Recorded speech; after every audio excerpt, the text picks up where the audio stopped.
Get in here. Get it started.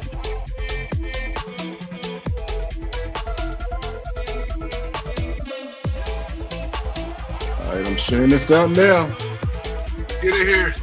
Everybody tap in.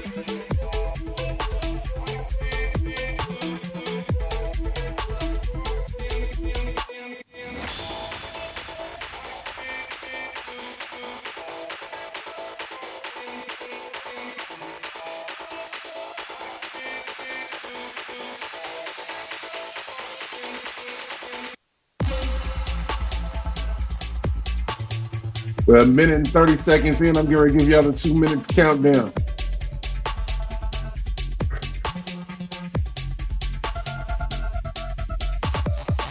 We done missed a week, so we ready to go.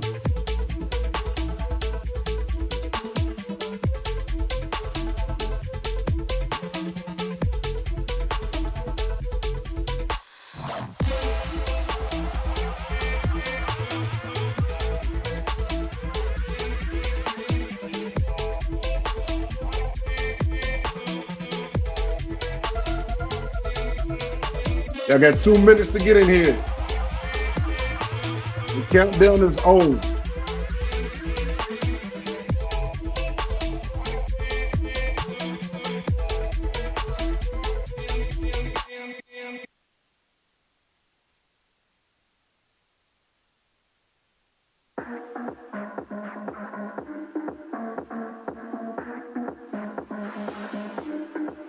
Got a minute and 30 seconds. Let's go. Let's get it.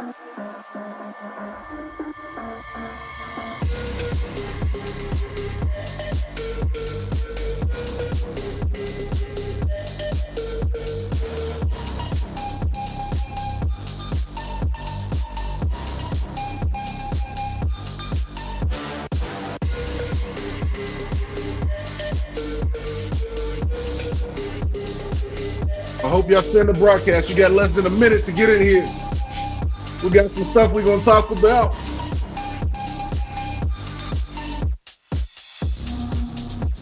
A different setup for me right now while I'm under construction.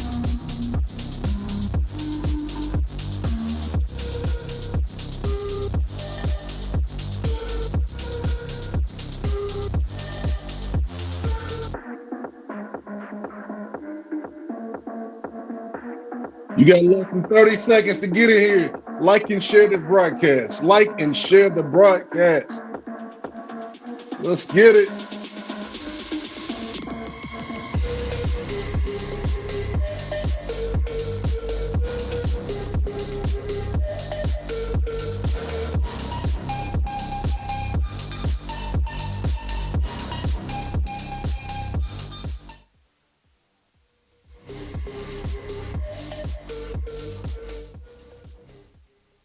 What's up, everybody? This is your host, William Washington, on another episode of Cats versus Cards. Last week, I want to apologize to you guys because last week we tried our best to come on here, but we wasn't able to.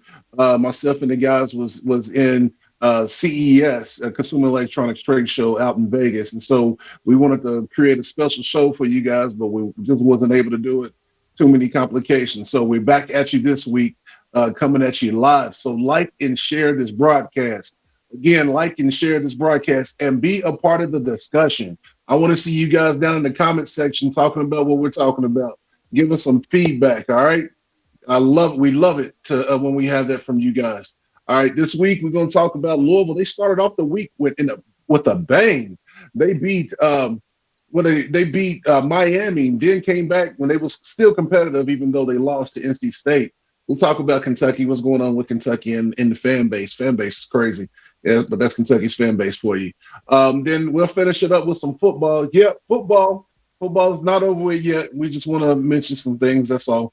But let's get right at it. You know how we do it. We got our teams, we got our cats on here, and then we got our cards on here, and we keep scoring. So without further ado, if I can get these guys up on screen real quick, we'll get it started.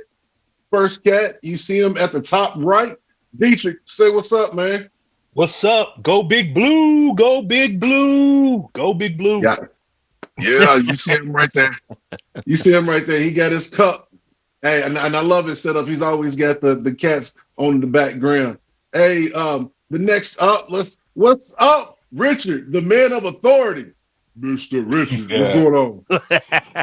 L1C4, baby. They're looking better. That's all I can say. They're looking a scotch better. But hey, he's got his cup. I got mine. LaVille, baby. I see you. Hercules. We finally got some people that's excited about basketball. That's what I'm talking about. Last but not least, you see he got his set up with his Cardinals right behind him. Can't see nothing but his face. Look like he's on the radio. What's going on, Perry? All the way from Arizona. L1C4. Hey, I want to give him a good intro like that. Then he does something like that. Your intro See, was man. cat. Your intro was cat. Bad cat. My intro was beautiful. My intro was beautiful. But you guys know how this show is. He slid in them jokes doing it. Yeah, okay. I didn't do these jokes this time. Did I do these jokes this time? Let's move on to the show, Mr. Neutral, who's not neutral. That's blue. That ain't even neutral. That's blue-tral. So while you say that, let me bring this up for you guys. I probably won't be that neutral today, just because we have a member of our show that's gone out. So I gotta give Dietrich some help. You already got two versus two cards, yeah. 2 versus 2. Only thing I'm gonna do is I'm gonna try to start the discussion, and then from there, we take it and we go with it. All right, is that cool? All right, we got a thumbs up from one. The other one's just not gonna respond. All right, I see how it is. All right, so you know how we do. We got our cards team, and then we got our cats team. Anytime you make a good point or a good observation, you get a point. At the end of the show, whoever wins, they get those last 2 minutes to talk about whatever they want to talk about.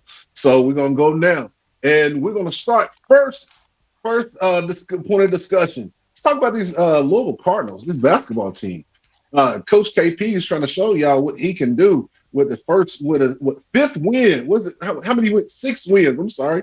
6 wins this season, and a win over Miami, 80-71. Perry, I know we was in Vegas. Not for sure if we was in Vegas during this game, but tell me, what did you see? What gave you hope? Did anything change your mind, or what was your mindset during this game? We got 2 big men coaches, and it's apparent we have 2 big men coaches and big men developers. So I'm looking, and you could see with BHH, Brandon Huntley Hart, he has improved leaps and bounds to now where he's a consistent threat. We've seen this over the last few games.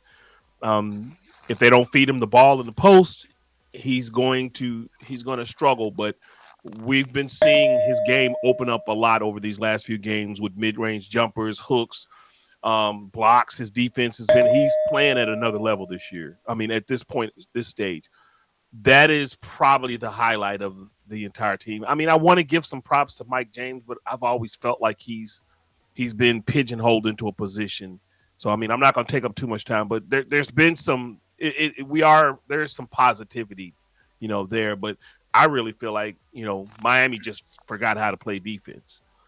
And then again, our offense, if you've looked at our stats, I mean, I could say that from a distance, but if you look at our stats, they suggest that our offense is designed to get shots. It's some hybrid dribble drive. So you can see it's designed to get shots or get to the foul line, because we are shooting a lot of free throws this year, and we are taking a lot of shots. We're just not making them. So yeah, I remember in years past you were talking about how the fouls were lopsided, and I kept saying one thing about Calipari and that system. It draws a lot of fouls. It's going to get you to the free throw line. In KP, he's installing a similar system, and you're seeing you guys are going to the free throw line more. That's just a product of the way that they want to play. Now, one thing that you hit up on, um, did it seem like it to you, Richard, that they just forgot to play defense? Because I mean, you guys shot 49% from the field. I mean, you guys. I don't know if you guys had another game, but you was unconscious like that. Well, I don't think more or less it was they forgot to play defense. What I saw, first off, Brandon Hart Huntley, yeah, he was a beast again. But what I saw was Louisville actually looked like they had some sets and like they were actually running an offense and that they sort of knew what they were doing out there, although they couldn't execute it at all times efficiently, and they were missing some crip shots in there. But there was motion. There was, hey, this guy knows where he's supposed to go. He knows where he's supposed to pass it. He knows that, okay, I need to be over here in this spot. It looked like they actually knew what they should be running. Now they just Mm-hmm. need to get together, get experience, and get that muscle memory in place so that they know how to play this with every game. And I don't think it was a defense thing on Miami side because they played a good game against one of the top teams in the ACC at North Carolina State. North Carolina State is the third best team in the conference right now, and they played a competitive game with them. So is it defense that Miami lacked? I don't think so. I just think Louisville is finally getting in their head that, hey, this is how we're supposed to play. Now, whether Yeah. that's a tribute to Kenny Payne drilling them and drilling them and drilling them, and then finally getting an opportunity to get the noise and the negativity out of their head so they can listen, Yeah. that's yet to be seen. But that's 2 games back to back that they seem to have their stuff together so far. Hey, I'll say this. Mike James had 26 points against Miami. I mean, he was doing it. He Was doing it. You came guys out shot shooting like 43%. crazy. Yeah, Yeah. he was Hey, shooting. you Yeah, he get was hitting those threes left and right. But Yep. I would Well, dispute that our defense just, especially against North Carolina State, it didn't look good. I mean, it did look good. it didn't. They allowed Okay. open 3-point. North Carolina State hit 10 or 12 3-pointers. A lot of them open from where guys couldn't get off their rotations fast enough, and Mhm. they couldn't recover off of rebounds, off of offensive rebounds. So Yeah, well, they out rebounded us. But what I'm seeing is, yes, we're still a step behind, but at least they know where they're supposed to be. Now, getting them there and getting them there with authority and quickness, that's Mhm. the next part of this, developing the team and getting this team in a competitive state to compete in the ACC. But they're I getting agree with you better. there. They're smidge better, but this is 2 games. Let's not, Mhm. let's not drink the Let's hype not juice overblow yet. it. North Carolina Yeah, coming up. the broken Well, clock is still right twice a day. So yeah, Exactly. so, I got a feeling. I got a feeling that we getting ready to have a comment that takes you guys back down to earth anyway. Go ahead, Dietrich, because I heard that you was trying to jump in here. no, it's just that from what I'm hearing, it sounds like KP is getting this team to have an identity. And the identity is to play inside out, to go big man first and then kick, which is why your shooters are going to end up with a lot of shots, and if they make them, a lot of points. And I think there was a matrix that we looked at earlier in the season that showed that Louisville's players were getting open shots; they were just missing them. And it Mhm. sounds like that they're starting to knock down those shots. Now you get that inside out game with a good dribble, with like you say, a hybrid dribble drive, where the dribble Mhm. drive comes after after the dive in, or after where they're following a forward. It can be real effective.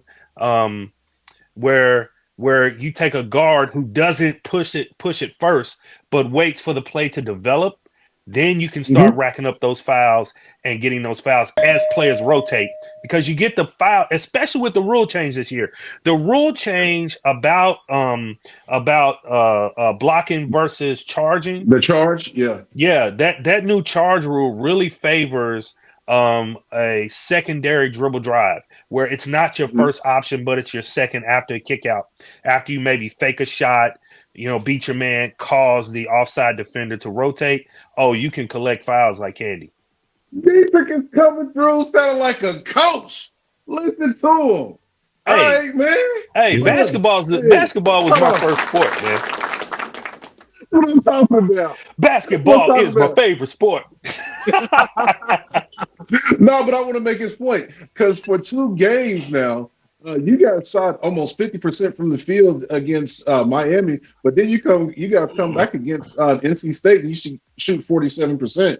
I mean, and from 3 point, you shoot 53% against NC State. So yeah, it does look like that it's the defense that you guys really have to get better at. If you had adequate defense in that game against NC State, we're looking at a 2 game winning streak for Louisville Cardinals. I mean, because And Yeah, a you six can, point yeah. loss, is, with this team, it's not a bad place to We were be, down by 14 with under 2 minutes left. So it's safe got to you. say So they North made Carolina a State good strong relaxed. push at the end. It just wasn't Yeah, enough. But that was the second it's time in the nothing to game we hang were your down head by at with 14, though. this team to go against NC State. Now you're playing North Carolina this week, so hey, you're gonna take what you take. But at Oh least you're yeah, building on something positive. yeah. I mean, and I guess James is making himself known that hey, I need to be him and Johnson, y'all's point guard, is saying like, hey, we need to be the focal point. Oh, and let me not dispute Hatfield because he's y'all's big man on the inside. But James, he comes through with the first game 26, and then against NC State 20 points. And Johnson, he's really running that team. I mean, that's where your dribble drive starts and stops with him. You know, and Hatfield, yeah, he's y'all's man on the inside. I don't think do you even have another one after the one guy got injured? He's out for the season. You know who I'm talking about. I can't think of his Yeah, name you're no talking more. about Dennis Evans. Yeah. Yeah, Dennis Evans. So I mean, so Hatfield So comes the other out. big man is the guy from Africa, the guy that lit you guys up in the global, and he's injured too. We got probably four or Yeah, five guys that are injured right now. So gotcha. Yeah, because you guys brought 4 guys Yeah. off the bench against NC State, and I know Glenn. He's the only other forward coming off that bench, but he's not one that you're gonna put down there in the middle. So, yeah, it's so it almost seems like can you say that you play better with a shorter bench, maybe, and that's actually not uncommon if that's a trend. I'm just seeing against NC State. I'm not for sure who played against Miami though.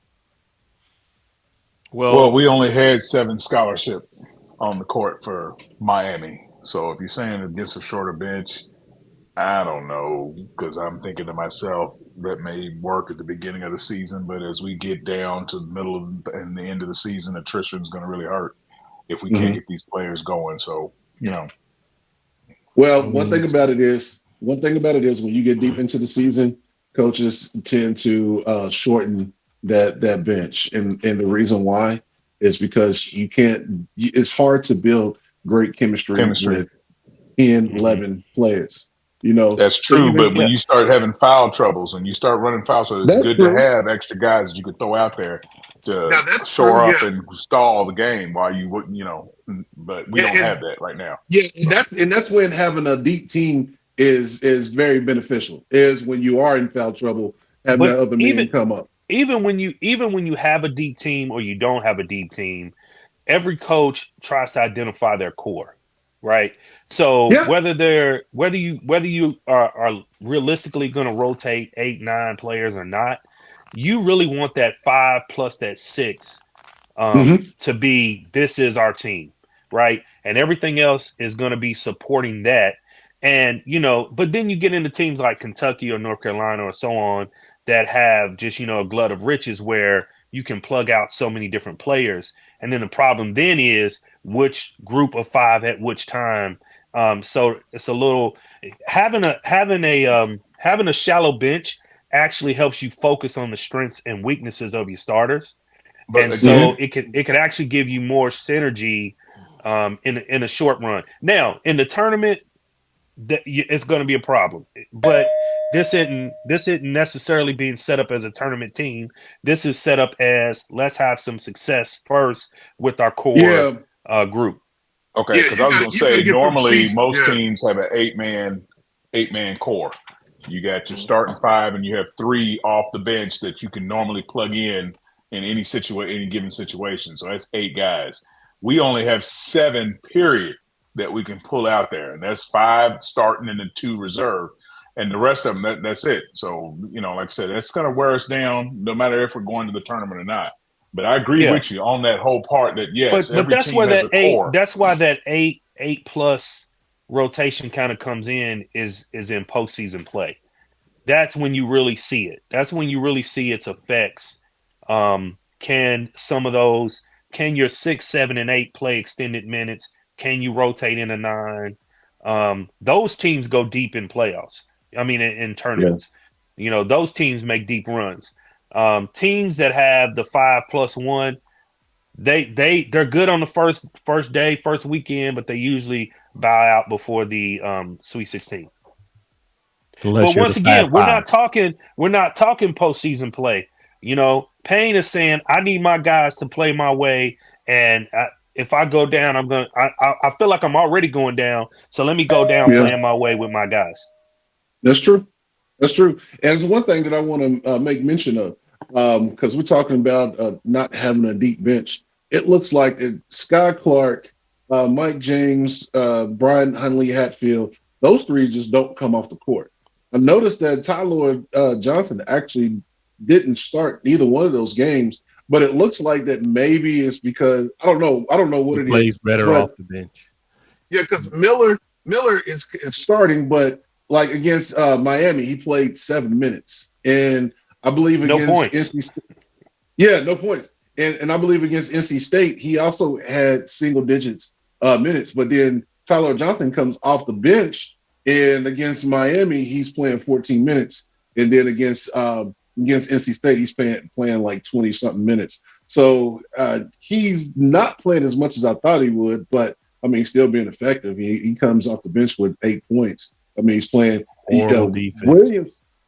Horrible defense. That's probably where it's at, because I'm seeing Williams is also coming off the bench. Curtis Williams coming off the bench, but he's not scoring a bunch. But I mean, 33 minutes. He's in there for something, and maybe that's what it is. Tyler Johnson's good offense, horrible defense. Williams can come in and play good defense. Is that what's going on with your backcourt? So Williams is playing that tweener spot between a guard and a forward. So they're swapping him out in and out with Glenn, and then I can't remember his name, Jovanovic. He just now started the last 2 or 3 games, and they're literally bringing those guys in. Who's that point for? They're literally starting those guys for 3 to 7 minutes, and then they're dumping them and letting the other guys play the rest of the game. Yeah. Okay. It's been effective. So it looks like he's finally got some kind of a game plan and figuring you guys out. How do you guys feel about your boy after these 2 games? Do you say, okay, he's starting to do something? He's finally starting to get his footing, or do you? A broken clock is right twice a day. Let's not get ahead of ourselves. He's only won 1 game in the last 5 games. We not UK fans. We not Dallas Cowboy fans. A couple of wins. We not Dallas Cowboy fans. We not Eagle. We not UK fans. Man. We are reality fans. Let's not get ahead of ourselves. This is one victory out of the last 5. So let's pump your brakes. You come into the week saying he has to go. We go. Let's talk about Louisville basketball. Nope. He has to go. Well, what about this? He has to go. Well, what about this? He has to go. Now, at least he has to go. He still got to go. Okay, let me put it this way. Let me put it this way. He is now 6-10. If he ends the season, if he ends the season at 500 or above, he can stay another season. Okay. That's right now. That's where we're at right now. This is an impossible task, but when you came into this week watching UofL 36 game season, something like that, 32. No, we're not going to the tournament. So we're not going to any tournament. We're just talking about if he makes it to the end of the season, 500 plus 500. So that he gets to stay another season, because that's how bad it's been. We came into this week not even. Nobody watched this game live. Nobody watched the Miami game live. Nobody sat there and watched it during the live feed. Nobody there. This is stuff that we found out that they won. So when we get to the point where we're anticipating and where we want to watch the game, then you could say, okay, we're giving Kenny his due. But like I said, we was in Vegas and didn't even know the game came on. And then when we looked and found out that he won, oh shoot, now we gotta go back and watch the game. That's how fans are right now. I'm giving you a point for your honesty. Because nobody wanted to watch y'all trash stuff. No, you're right. I mean, we can't even argue with you, but listen. Reality, baby. You can talk about us. So out of the 15 games, he's got to win 10. Listen. He's learning on the job. Look at Penny. Look, we've been sort of talking about Penny on the side. Penny, he started at Memphis, but Penny was a high school coach. He at least started as a head coach somewhere, and then he put together a decent staff. You know, and so you watched Penny sort of learn on the curve in a lower a mid-major conference. That's where Payne should be. Even Danny Manning started out at Tulsa. He did a little bit with Tulsa and then went to Wake Forest. What we've got a guy that almost literally came up off the street. Yeah, I know he was at UK and he was with the Knicks, but he came up off the street to be a head coach, and you can tell he's learning how to do stuff on the fly. So, I mean, he's put together a couple of good plays. I watched him put together some good plays early in the season against New Mexico State. He put together a play towards the end that was fabulous, you know, but we should not be. That's the thing. If we were anybody else, but Louisville, I could sort of feel, you know, the optimism. Give him a point, because that's a point. Give him a point. Top 10 program of all time, and I'm not even talking about AP voting. I'm talking about with our record, with what we've done previously or what we haven't done. Who we are.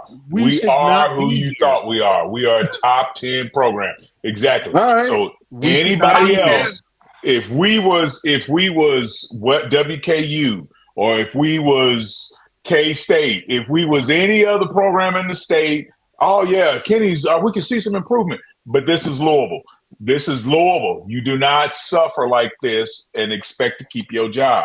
So that's what I'm saying. If he comes up breaking even, and I'll even come back. If he comes up 5 games short of breaking even, okay, he might get another year. But that's it. Like I said, flat they gave Chris Mack for going 21-14. Let's step back. Next this coming week, you got on the 17th, you guys got at North Carolina, the number 4 team in the nation, and then after that, you got at Wake Forest. So you guys are getting ready to go. Team, are they?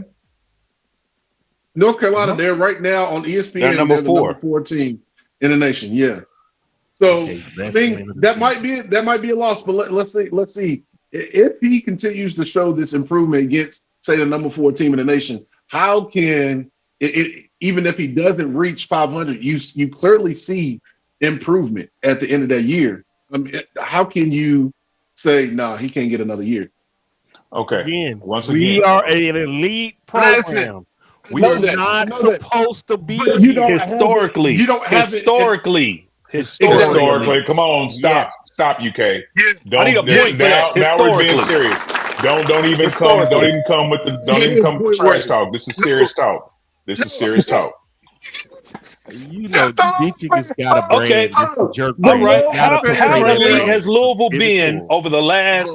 Wait a minute. About as elite as UK, because we won a championship right after y'all did. So don't even act like we don't deserve our last 8 years. What championship have y'all won? What final have y'all won? I said what elite. Have y'all done? See what I'm saying? I'm sorry. The only programs that are elite are championship programs. You can't be I'm elite saying, without a okay, championship. I'm saying this. I'm When's saying the this. last time UK won something? Exactly. Hello? So we Hold have on. done exactly what UK has done, Nobody's except asking for about these last championships. 2 years. Oh, The man. championships. When's the last Nobody's time asking about UK championships. won an We're asking about Dietrich, elite shut up. status. Dietrich, shut up. Because if Hey, you're gonna we're sit there asking and about elite. try to bring Hey, down the Richard. unique, Hey, Richard. Shut no, up. shut up, man. I Shut don't want up. to hear it. Shut I don't up. want to I hear don't it. want to hear that, I don't want to Richard. hear it, man. I don't want to hear Now that, Richard. you done gone too far. Shut up, Richard. You done gone too I far. don't want to hear. You done I gone don't too want far. to. Watch I your don't want to mouth. hear that, Richard. Watch your mouth. You done gone too far. Watch your We mouth have talking fun, about though. Louisville. You better watch your mouth. You done gone too far. You done gone too He far. said, Now watch he your mouth. said, he said, You no, you wait a you minute. you. He said, now this is serious business. Ain't no playing, Yeah, ain't no playing it's around. serious. It is serious that Louisville has not been an elite program over the last 8 years. Over That's the not last true. two coaches, You're they were even not telling the elite truth. under God's Mac. gonna get They you, are not Elder. elite under. Pastor. You are not telling the They're truth. not elite. Pastor. We got people that are Wait a gonna minute, burn in wait a minute. hell. Okay, That's Talk what I'm about saying. how We got they people gonna that They're are not gonna burn elite in over the hell. last All 8 right, years. wait a minute. Okay, so over the last 8 years ago, That's who was the coach? Who was that? Was that Mac, Matt? Matt was yes. Mac the, has yeah. not been the coach for 8 years. He was the coach Who for was the coach 8 three and a years half ago? years. He was the coach for 3.5 years. Dietrich gave a 3.5. window of 8. He gave a window of 8. A window of 8. 8 All years. right, so Right? he That has was his 3 window. seasons. That was his window. 8 years. Right, He has not been 2016. 2016. 2016. Donovan Mitchell was a top. He was a top 15 draft. Yeah, I can't give you that one. Finished at I number can't give you that one. 3 or Yeah, number you done gone 4 too far. in Like I the said, ACC. you done gone too far. Chris You done gone too Mack far. in his You done second gone too year. far. Donovan Chris Mack Mitchell. in his second year. Hold on. Chris Let's Mack do the in last his 5, second 6 years. year had Louisville ranked number 1 for 2 straight weeks. Something Patino had not done in his tenure. And we finished tied for number 2 in the ACC. They were number 1 for 2 weeks in a row. You for real? Yeah. They don't do No. But see, Mack like I did that. said, Preseason. like They I must have had said, a No, bye it was week. not Louisville. preseason. This is, but the original question was, you asked why. that. They just say they must have had a bye week. He's got to For say 2 something. weeks. You know, Dietrich can't keep it straight. You know, he's got to deviate. That's funny. Let him deviate, man. That's funny. But I'm just saying, okay, I'm just saying, you don't have the greatest roster. All right. We know that. You don't have an elite roster. It's And better than any he's- roster that we've had in the last 5 years. We'll agree with you on that. I will agree with you on that. But you see that he's learning on the job. I think, Perry, you hit the nail right on the head with that. He's learning on the job. He's figuring something out. I mean, Wait a you minute. guys have Go You ahead, guys Dietrich. have- I want to hear what Dietrich has to say. Let the Hold man on, hold on. speak. well, you guys have North Carolina come up, number 14. Next week, you guys are going to have the number 7 team in the nation, Duke, coming up. After that, I don't think many other teams are ranked. Maybe just you got Duke again. After that, you don't have any other ranked teams. All right, so I'm just saying, say you guys don't go 500. Say you don't go 500 for the season, but you show marked improvement for this rest of the season, maybe lose some games that you shouldn't lose to, but you are close to those top 10 ranked teams. He doesn't get another year? Man, Okay, he first trying to off, tell you, but you're not hearing us. Would he get another year at UK? If he started at UK 4-28 his first year, and then the next year he Okay. Here's the thing. no. Just Kentucky, answer the question. No. Because Billy Hey, Gillespie Kentucky is the got number fired, one. and he had a winning record. But Perry, Is the number Louisville is the is not number one Kentucky. program of all time.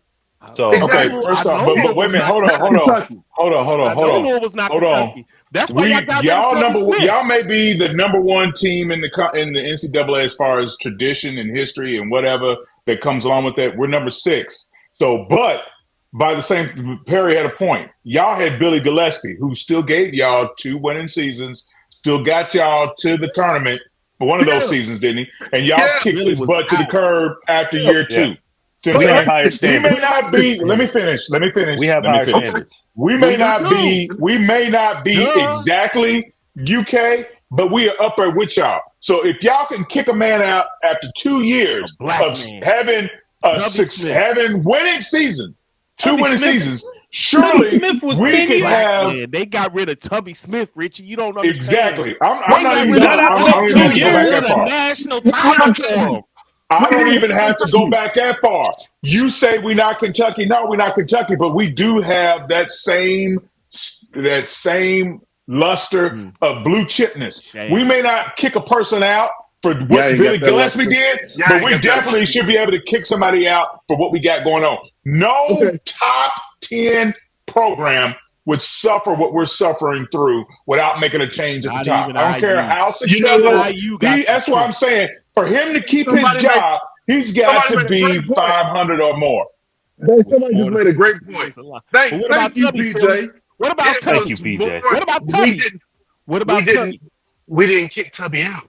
Yes, Yes, y'all you did. No, Yes, y'all did. Y'all no, ran that no, man I out. did. He no, had to take a Minnesota job. He left Who for from Minnesota. Kentucky He left for the downgrades to cold. Minnesota unless he Man. knew he was getting fired?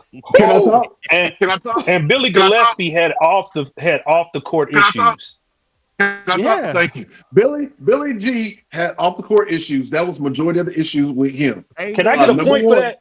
Can I get a point for that off the court? You He get had a Thank point you. because that's actually problems fact. too. He didn't go to coaching class like he should have. He Who? didn't go pain. He skipped coaching class. But I'm gonna He get got to that. I'm gonna get to problems that. too. I'm gonna help y'all Louisville fans out. I'm gonna get to that. Help us out. And number two. When we come to what's his name, Tubby Smith, we can recite what the fan legend is that Kentucky fired him, but we can also recite what the actual facts are. The actual facts were that he went into the meeting with Mitch. Mitch told him he needed to change up his coaching staff. He said, "Okay, I'll change up my coaching staff. Can I have my son on the coaching staff, Gigi?" And Mitch turned around and told him, said, "There is a law in Kentucky that we have to abide by that won't allow you to hire your son." He said, "Are you serious?" He said, and the response was, "Yes, we cannot do that." He says, "If we cannot do that, then I'm gone." He was basically trying to call Mitch's bluff. Mitch was bound by the law. So he said, "Okay, since I can't hire my son, I will go to Minnesota." That Dude, is this the first never had a time losing season at I've UK. ever Y'all heard fired that man. story Give in my yourself a life. point, Will. because you know Give why? yourself Because a you know point. why? Rich Because you has know never why? heard that. Give yourself a point. Because I'm gonna leave it all on you. I ain't gonna get no points because they gonna sit up and tell me, "Look, he talking, and all of a sudden he give himself points and things." So I ain't even gonna do it this time. But it is fact. It is fact. Okay. That is fact. Just don't change A the lot of the point. Okay, things. I got to Don't see change if the it's point. fact. Don't change I'm the If point. it's telling you. fact, then it's got to be written in black and white somewhere. So we have to do some research. 'Cause I ain't never heard that story. So let me Never heard adjust the that. context. I'm We gonna tell you went what. I'm gonna tell you 4 what you and do. I'm gonna tell you what you 28 do, last Richard. year. I'm gonna tell you what you do, Richard. Hold on, Perry. I'm gonna tell you what you do, Richard. You start looking up stuff by some UK insiders and not message boards, because you can get alternative facts. Let's use Trump's You term see here. that? You can You see get that? That's what alternative it's called. facts. Alternative facts. You can Yes, get you're alternative at facts your from mouth. these That's message exactly boards. what it is. No, that's the truth. That's the truth. But so one No, thing you're listen, missing Sean, with Tubby, wait a one minute. I one got thing. something to say. I got something else to say because we had another comment right here. They said Rick hired Richard. Sean, guess what? There for some reason, every time when we fire somebody and we put up a post, we have to wait until a certain length of time for that post to clear. I believe it's 2 weeks before we can even name another hire. Louisville does not have to do that. For whatever reason, I'm But I not for thought you sure said it how was a the state set law. up. Didn't you say it was a state law? No. Can I finish? Can I finish? Finish it up, Can I bro. finish? Finish it up. So for some Finish it reason, up. I don't know how it is. I'm not going to say I'm an expert on it, but Kentucky has to follow that. Mitch Bernhardt has said that several times, even in the media. We fire somebody, we have to wait a while before we can name the next person. Little known fact, Shorts was already on campus working with the team before he was named the wide receivers coach for Kentucky football. They couldn't name him because of a Kentucky law. I don't know why Louisville Cardinals don't have to follow that, because they don't. Y'all hire somebody just like that and announce it. I don't know. So, and this is one of those examples. It wasn't, and I can find this for you documented, where Frankfurt finally allowed the University of Kentucky to hire those, which is reason why Mike Stoops is on the Kentucky football staff right There now. could have just been a change in the law between the two instances. It was something.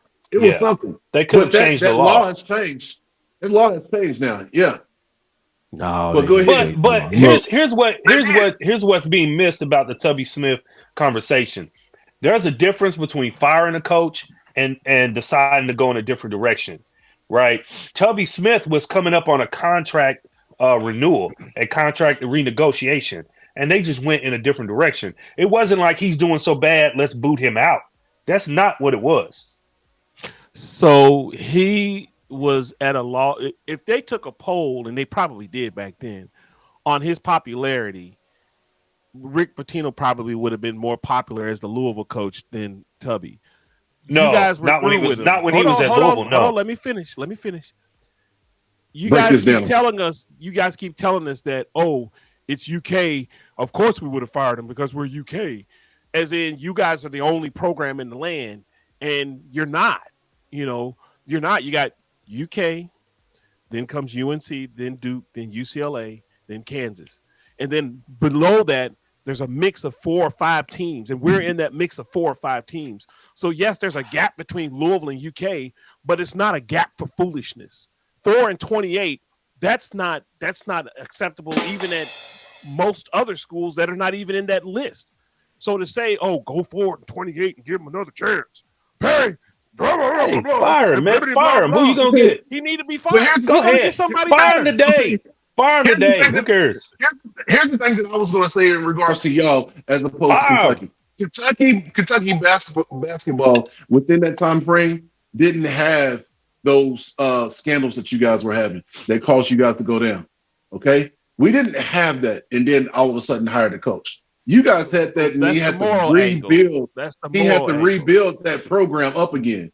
When we hired Calipari, I mean, we were already at a certain point, but he didn't. He built the program up even higher, but he wasn't at as low. We weren't at as low of a point as you guys were when you guys had to hire KP. Number one. Number two is you guys have a financial situation going on that Kentucky does not have. So we're able to, if he's not performing, fire him. You guys have to grade on a curve right now because you don't have your financial situation is kind of out of whack. So, like, does he deserve another year or not? It should be graded on that curve. Not we are the number 6 program in the nation. It doesn't matter. Do you have the money? No. Okay, so let's figure out. You asked the question, and that's why I'm saying they're not elite. You bring it into financial you asked or moral, the question from the fans, and it had nothing to do with financial, what we can and cannot do, and all of that. But all of these define why you're not elite right now. That all of that defines why the state of your program is not in the elite status that it was. You said the last 8 years. That's where you went wrong. We know we're not elite right now. Nobody's maybe the last 7. We're still elite. Not even the last 7, dog. You still reaching. Elite. Just like UCLA is still elite. UCLA is not still elite. Yeah. Time out. You just said IU is still elite. No, they're not. No, they're not. I would give you the benefit of the doubt and say that Louisville is still elite. Yes, you guys are, because you're that recent. We don't have an elite team, but we have a nationally branded program. When you say somebody's not elite, you're saying they're irrelevant. And that just don't ring true. No, can I define how I define elite? Can I tell you how I define elite? No, how I define elite. No, you cannot define is that elite. You are competitive year in and year out. You're competitive year in and year out. So the years that y'all went to the NIT, you all were not elite. You are competitive in postseason play, and you put some players in the NBA. Right, so you prepare some players went for the next level. NIT, those are elite programs. Kansas what was does the year that. Y'all had Noel Norens or whatever his name was. Kansas y'all does got blowed out. Gonzaga does that. North Carolina does that. Louisville ain't did that in a number of years, and that's all I'm saying. Yeah, that's true. That's true. And I've been. That's why I'm saying currently, Louisville is below its current its historical elite status. Historically, they have been elite. Currently, they are not. Hey, Richard is hilarious. I'm telling you. He just don't even know it. But I'm telling you, okay, so you can be elite as a program, which means that you've done it for a certain length of time over the years, or you can be elite as a team. Okay. I will say this. Historically, Louisville, historically, as a program, is an elite program. I give that to you guys. As a team, probably haven't been, I ain't gonna say 8 years like Dietrich, but I'm gonna say at least for the past 5, 6 years. You guys have not been. I just I leave it could at agree that. on the Now, team part, us not being elite for the last, like I said, Chris Mack's second to his last season. That was the last time we were anything. That was 2000. I think want to say 2020 or 21. mhm. here will be the test, and I will tell you, I will agree that Louisville is currently back to its elite status. Is if you hire another coach and it just magically pops and turns around, because that's what elite programs Well, do. wait a minute, wait a minute. What if it pops and turns around with the current coach? See what I'm saying? Then listen, if they can get it together, fine. If they can get Yeah, it together, but it's you win, baby, just win. We were I fine under mean, Chris Mack. it, We were it's elite under Chris Mack. He got us, kept us at that level until his last season after COVID. So it's that's why I'm about not. That's why I'm looking at what you're saying, and I'm like, and it's not lining up because you're making it seem like we were 4-28 the last 4 years, or 12-12 the last 4 years. They were That's the still way no. you're they were making it coming under seem. investigation. It's a difference. Okay, But that don't mean so you're What's it not got nothing to do? elite. Wait a That minute. just What's it means got you're let nothing to me do with say under elite status? investigation. That's got That's nothing to do all. with elite status if we're under investigation because so was North Carolina. Y'all been So hold under up, investigation. don't put Hold that up, in there. man. time out, Y'all been under time out, investigation. In time the out, last 6 years, UK has been time under out. investigation. Go ahead, Latham. Let's say this. Let me say this. Let's define elite. Whatever the definition of elite that Perry gave, let's cross this out. He said being elite means that you're relevant. No, being elite is has to be It's a part of higher it. level than Relevancy just is being part of it, relevant. Lathan. Yeah, it Relevancy is has to part Right. of be. it. It's Having part a of it, but name it's is part. part of it. Listen, Having a it's brand is part of it. part. It's part. It's not Not a small whole. part. That's the problem. It's I it's didn't a say it small was part. whole. It's It's not a part. It's small not a part. whole. So let's knock that out because you can be relevant. For me, relevancy means that you did something significant, to alter the season significantly. It could be going every Sweet 16 team is not elite, right? Right. Every Yeah. round of 32 What teams. was that New York team that had those guards that were torching everybody? They were relevant, but they were not an elite program at all. You can be around a 32 team and you're relevant, but you're not elite, right? That being elite has to be more than just being relevant. I think you're. That's I guess all I the want to. point I'm making That's is all I want to say. there's a But that difference It's goes to so your between no, down. no, being wait a an minute, wait a elite minute, wait a team minute, and an wait a elite minute. program No, because you messing up stuff. what I'm saying is when we talk about elite, Louisville has not been that in the at least past 5 years. But we're not talking about you guys haven't been relevant. Yes, you guys have been relevant. We just saying that you have not been the creme de la creme. And you haven't been See, competitive. Now your facilities are I elite. agree with Your that. brand is elite. We get that. We understand. The Louisville brand is still there. Your facilities are still there. Probably your training environment is still an elite training environment, regardless of the results you're getting. But the results aren't matching all of that. And that's Okay, why I say I think historically personally and there not should be a currently. clock. There should be a clock on elite and whether or not you're elite or whether or not you're not elite. Because you can have a coach Yeah, change Ross, you are that could correct. have Elite you teams that can and have programs you can in also go through have you those 98 down for dips. You're right. several years. Yeah. You can have a coach change that can have you down for several years, but does that not make you elite? Like take for instance Duke. Does that make you not elite after Coach Krzyzewski retired and they was Krzyzewski. garbage? Man, you didn't kill So this man. and so No, all I can you say, Krzyzewski, I'm no just saying you there should be some clock added to that metric as well. You go no five you got to years understand. without being in the tournament, or you go because a coaching change could make Kansas elite in 3 years if the way y'all talking. Because that's what's happened to Louisville. Basically, we had a Richard, coaching change. Richard.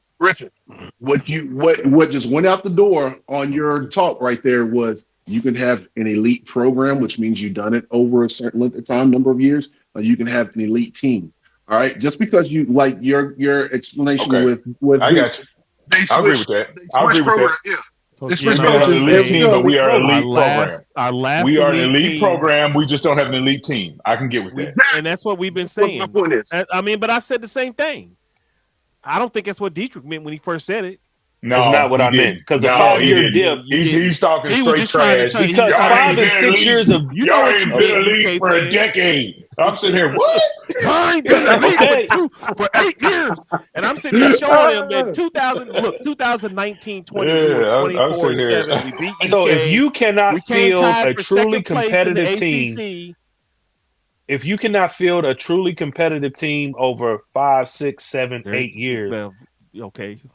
that's what you have at 5, UCLA. 6, 8. Just turn it to 4 because all the years before that we were that. I'm just saying, turn it over to the 4, next couple of Dietrich. years, hey, we'll table this. We can agree to disagree. But over the next couple of years, if y'all don't produce, Baylor's still good. Gonzaga's still good. I'm talking to Russ Taylor. He blipped out. The blip got him. That's what Thanos happens got when him. you talk Thanos a lot got of him. trash. When you talk a lot of trash, it's like that. What was that guy? The political that political guy in Iran or whatever in Turkey. You talk trash, the Lord will I'm snap you answering. just out just like that. I'm answering Russ Taylor. Taylor, some of those guys you named are still good. Ross. Like Baylor is still ranked. They're still like I think they're the second or third best team in the Big 12, and so they've been Before he relevant. said that, before he said that, he said elite teams come back. And so that's what he was talking about. Look at Nova. Nova won the national championship. Then they came back. Gonzaga, Baylor, I'm not for sure they came back like that. But They- that's they're Like where I tell you, still- the they haven't Lord won a knows. title. The Lord knows that when was to my put down the daughter. lie. That was my daughter. No, And he Thanos- used your Thanos daughter to flipped him. put down the lie. Thanos said he didn't even pause. The screen just went black. I was like, oh.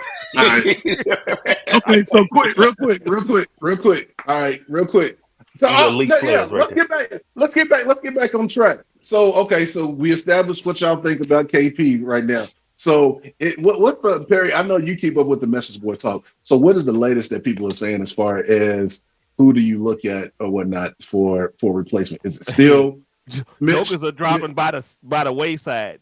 Your boy from Arkansas, he's gone. Natos, he's gone.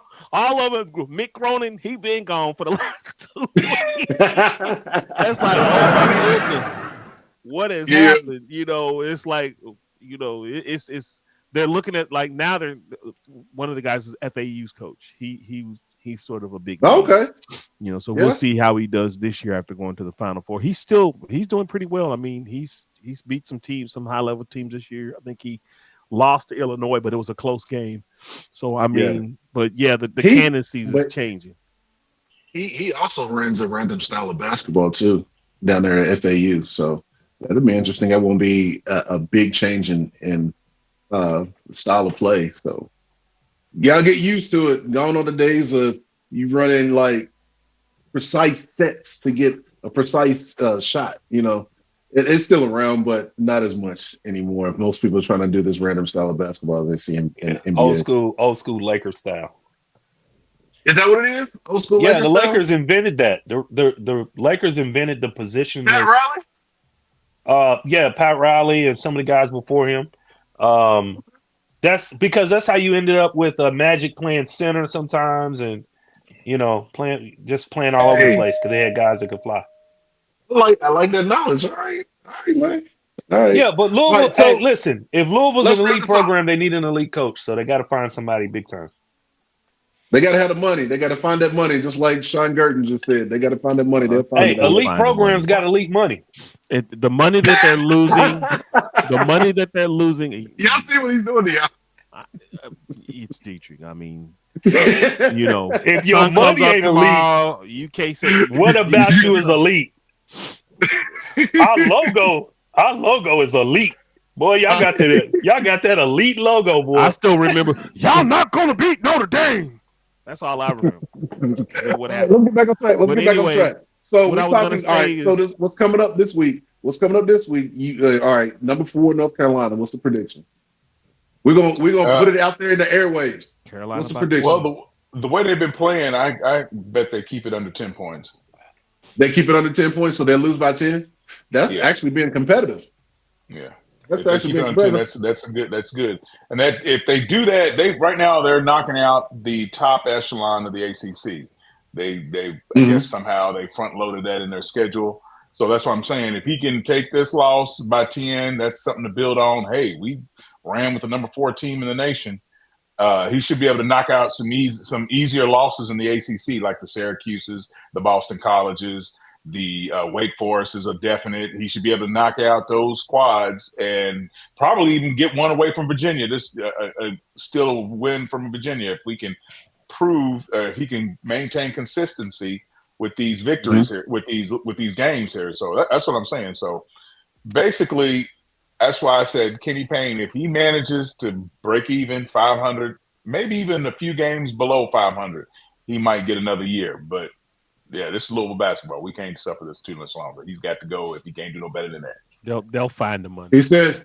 They'll He find the said. money. He said Carolina's the hottest team in America. They're playing great right now. Yep, PJ. they are. Yep, I didn't know they were number 4. I thought they were still like 9 or something. I didn't know they were that high. But yeah. So he says UNC by 15.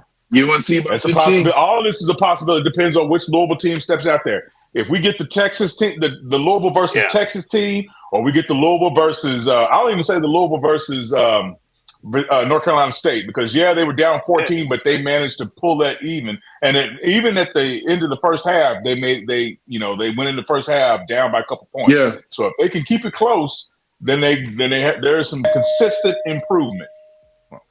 But say hey man, that's the thing. Louisville shows so much potential in some of these games, and it's just it gets you high thinking, okay, Kenny's got it now, and then you lose some of the games. It's just like, oh, Kenny, you got to go. So it's a roller coaster like this going on with you guys. It really if is. He gets the fan base wanting to watch the next game live, then he's got some, and then he's got a spark going. But right now, we are all in that phase that we'll just catch this game later.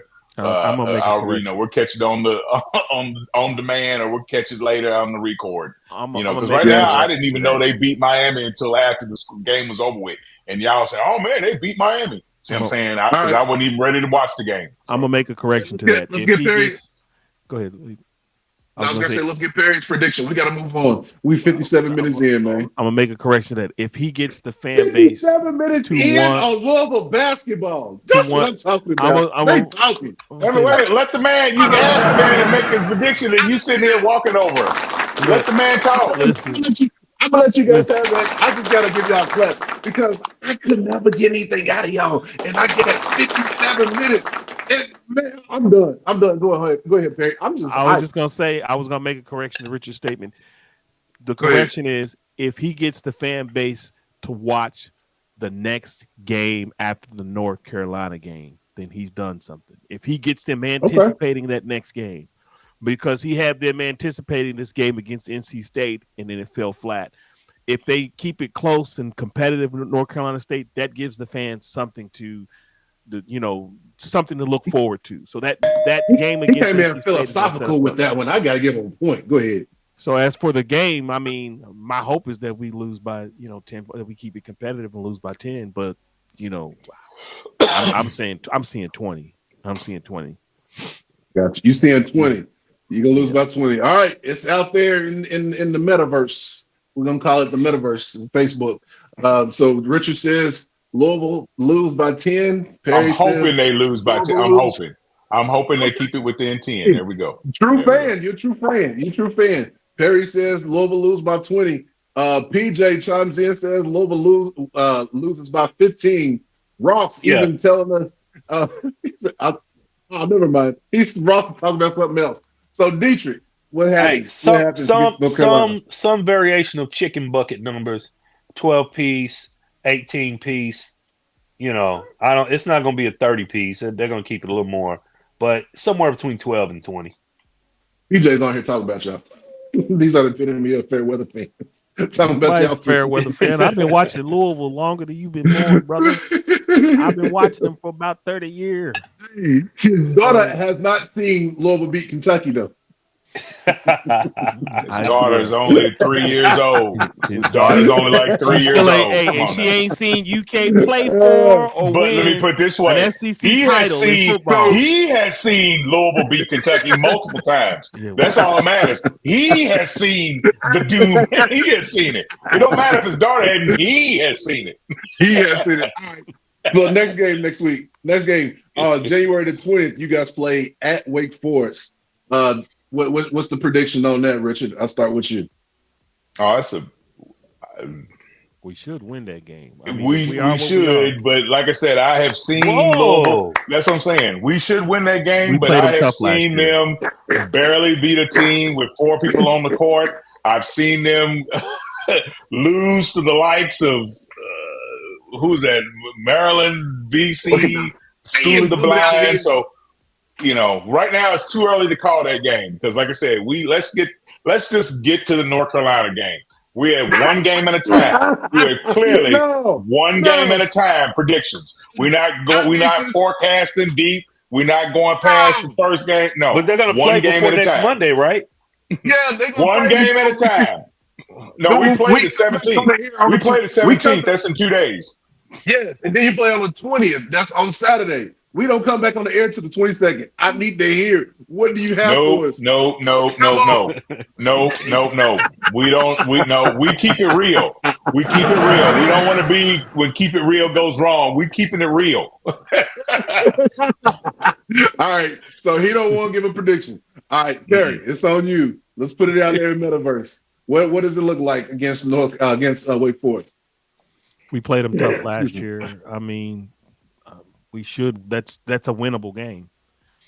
Yeah, to me. Yes, it's a winnable game. Yes, it is. So what does that mean? It's a winnable game. We'll probably figure out a way to lose the game. If we lose to if we get embarrassed by North Carolina, we're gonna lose. I said we should be. I was all hyped about DePaul. I know, man. What are we gonna do with these Louisville fans, man?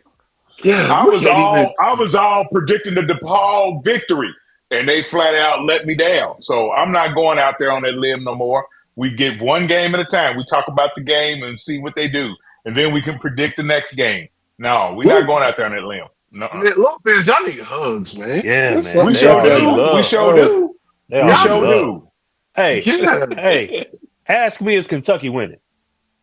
Is Kentucky winning? Yep. Who we playing? Who they don't playing? matter. Thank you. Kentucky winning. It don't matter. We're winning. We winning. Dallas Cowboys. Dallas Cowboys said the same thing. We got Georgia coming to town. Cowboys said the same thing last night before the game started. And what happened? Are y'all gonna win the title this year? Look, PJ, are y'all gonna win the title?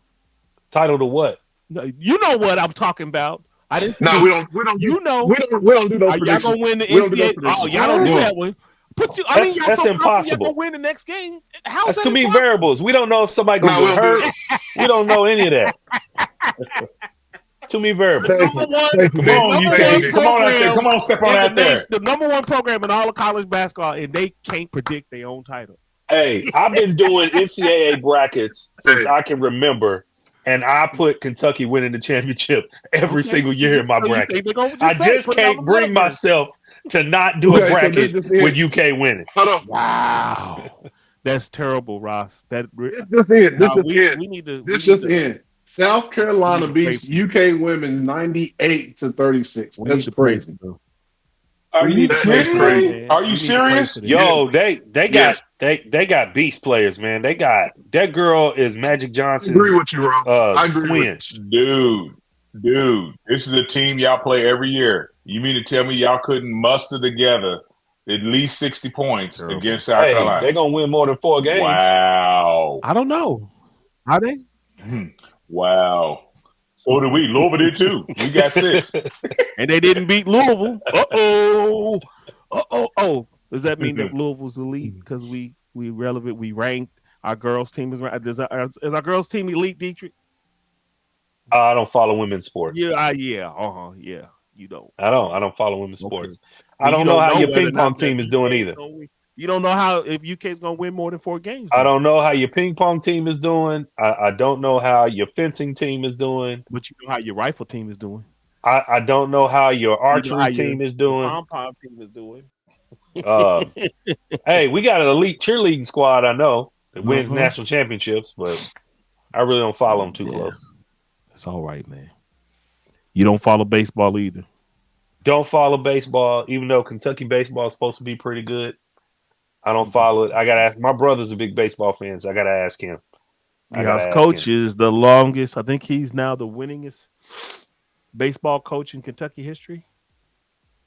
I think they just announced that a couple of weeks ago. That may be so, but What happened to I our don't follow host? baseball. Our host Did is he gone. drop I He's out? think he got glitching. He's whipped out, glitching. man. Hey, we taking over. He's He glitched. glitching. He glitched. So let's go forward with talking about the University of Kentucky and their upcoming game. Who they play next, Dietrich? No, wait a minute, wait a minute. You Play glossing the- over the fact that they just lost to Texas A&M. How is it that I wanted to get to UK? the good times before the bad times come. Because No, I'm fine. No, we need to just wax that tail. How is it that UK always loses this game every season? What is it with this part of What the you mean? year that y'all always every year we go to CES, y'all take a L? I'm sorry. The game we lost did not happen during CES. We won our game during CES. We lost the game on Saturday when everybody got home. So that's the difference there. We lost to Texas A&M, but we beat Missouri on Tuesday when we were in Las Vegas. Oh, y'all played So Missouri and lost. Okay. we played All right. Missouri when we were in Las Vegas. We beat them, but the Texas A&M game, it's not a bad loss. We would have liked to have won it, Well, wait a minute. but It's still that game that's this part of the season because this year CES was like a week early, or was it a no, I week mean, late? it's part of the Yeah. learning curve of a team. It's part of the learning curve. We're getting into conference play.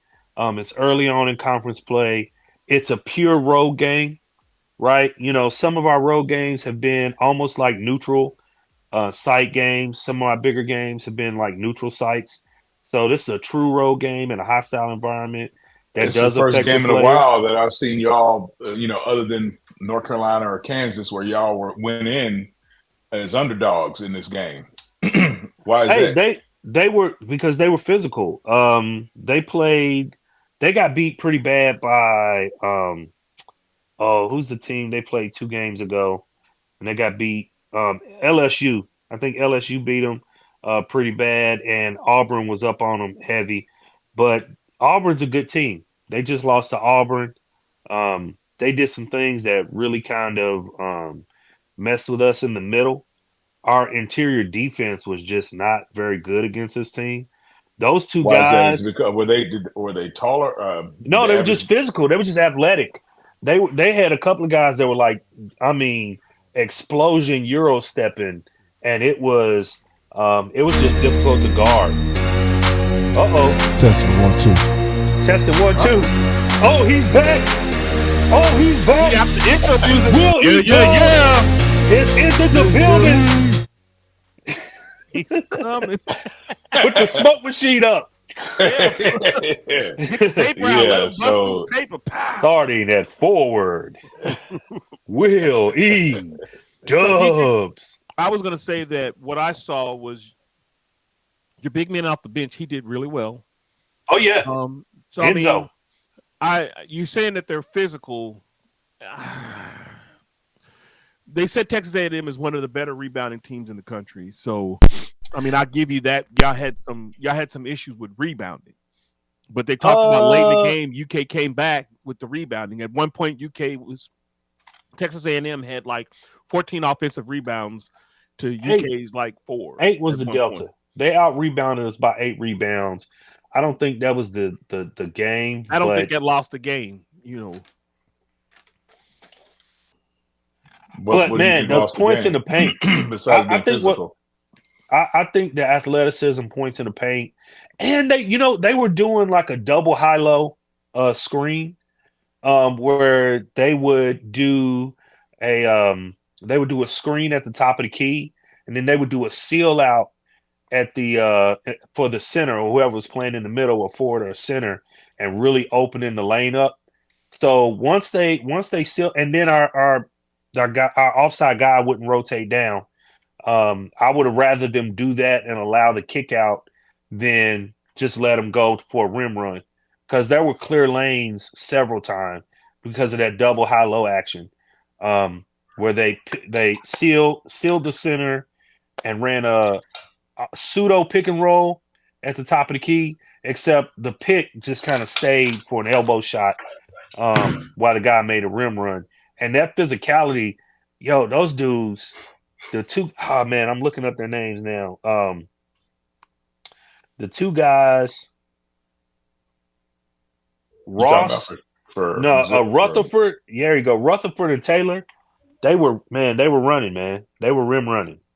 They were rim running. Who y'all got next on your schedule? Just out of curiosity, who is it? One of the Mississippi State. Okay, one of the so Mississippi's. Should be easy wins for y'all. Will, man, what's going on, dog? Look like dude, he got a mute. Look like he's whooping some kids over there. Somebody done got in trouble. All right, can you guys hear me? Can you hear me? You sound like you're in a closet now. Sound like you in the I bathroom. sound like I'm in the closet. He had to switch out mics. Man, hey, it's working, like he was abusing your children on live stream. What'd you say? Sound like you was abusing your children on live stream. That's not what I heard. That's not what I heard. Man, that's not what I heard.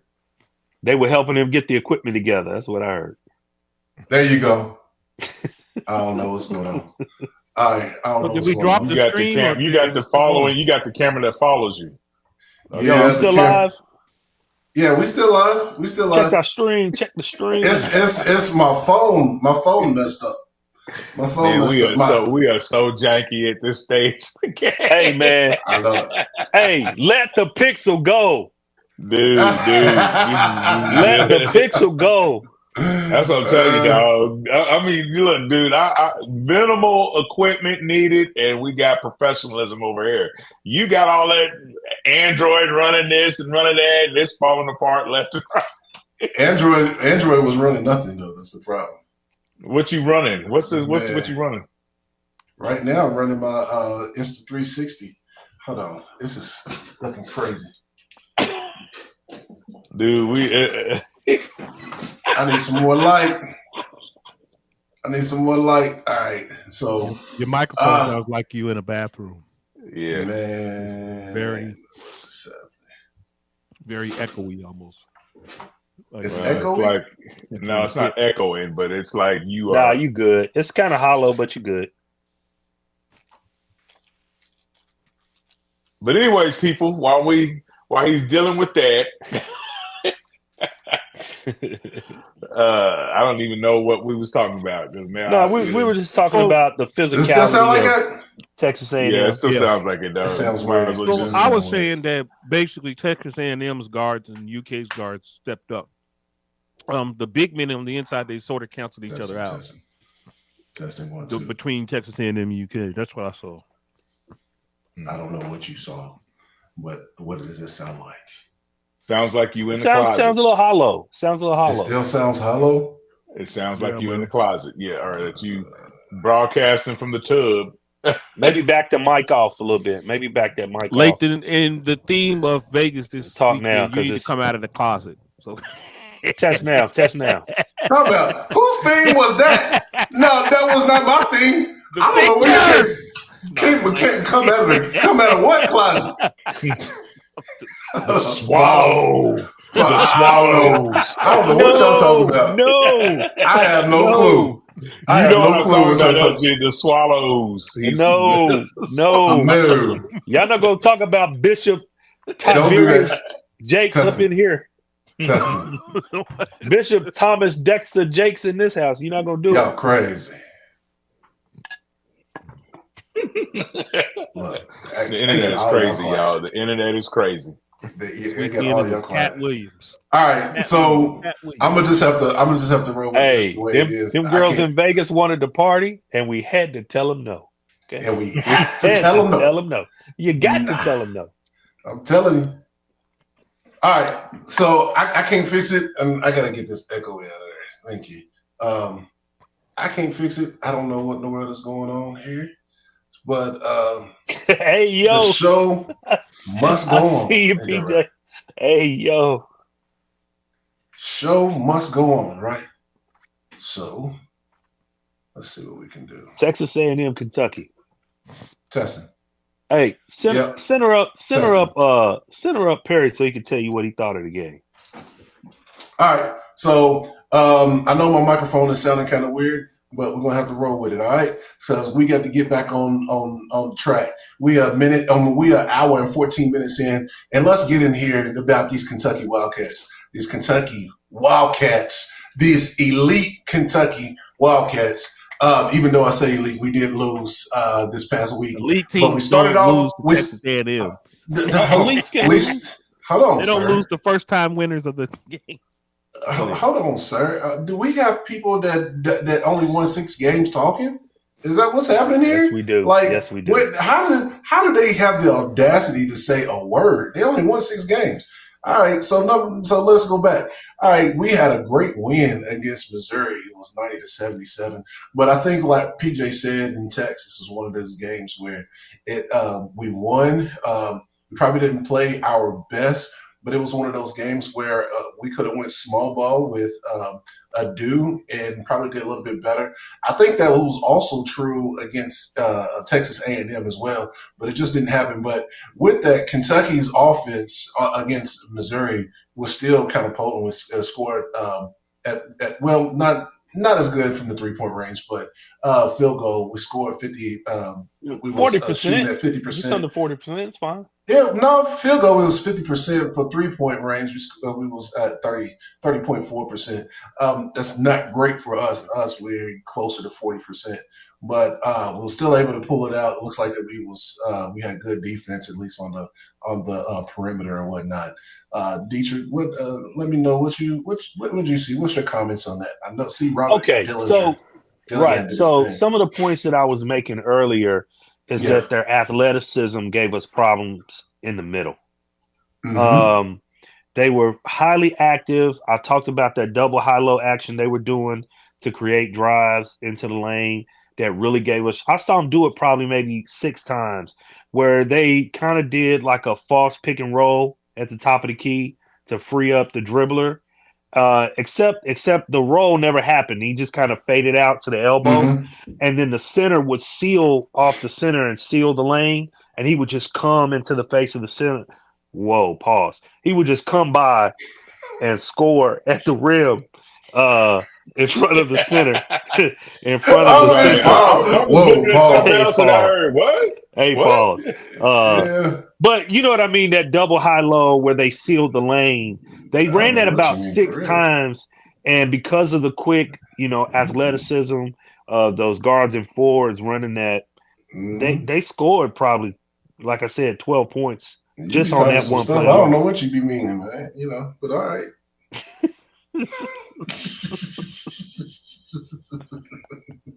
Hey, yo. All right. We get back on track. Yeah, man.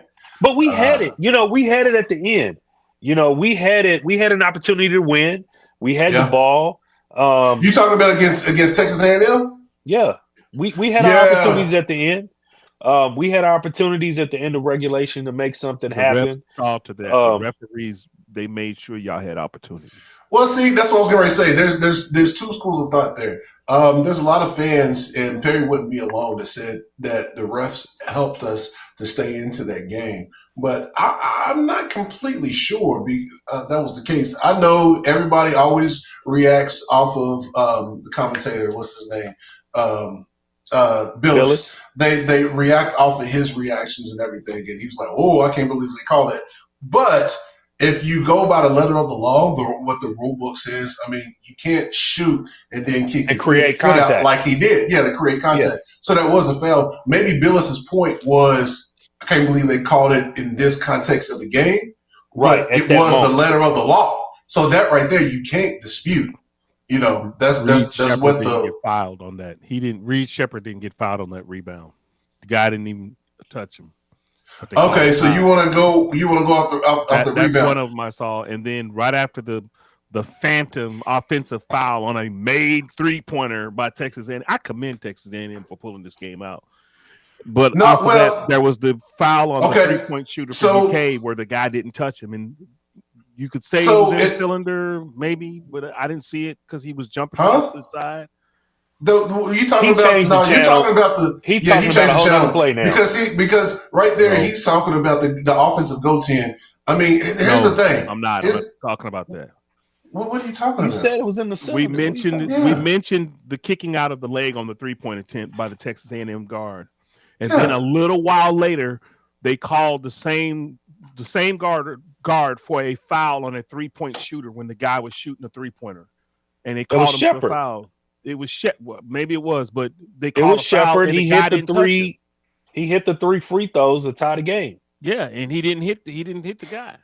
The guy didn't hit Shepherd, but they called the foul. So we all saw that. Okay, I don't recall the one to pace. I don't recall the one to pace. But also, and that may be so. So you could take or lose either one of those fouls. I understand that, but in the overtime, there was some obvious fouls of a 3. There was an obvious foul of a 3-point shooter. Just clearly bumped him, and it was no call. So when you have calls, some go your way, some don't go your way. I don't feel like the ref impacted the winner or loser of the game. I feel like us going cold in overtime impacted the win or loss of the game. Us trying to shoot 3-pointers when we don't need 3-pointers caused us, we were 3-point happy going into this overtime, and we needed to be driving the basket, working Enzo, letting things, develop the way we had been for most of the game. Even Edwards came in at the end and gave us some great minutes.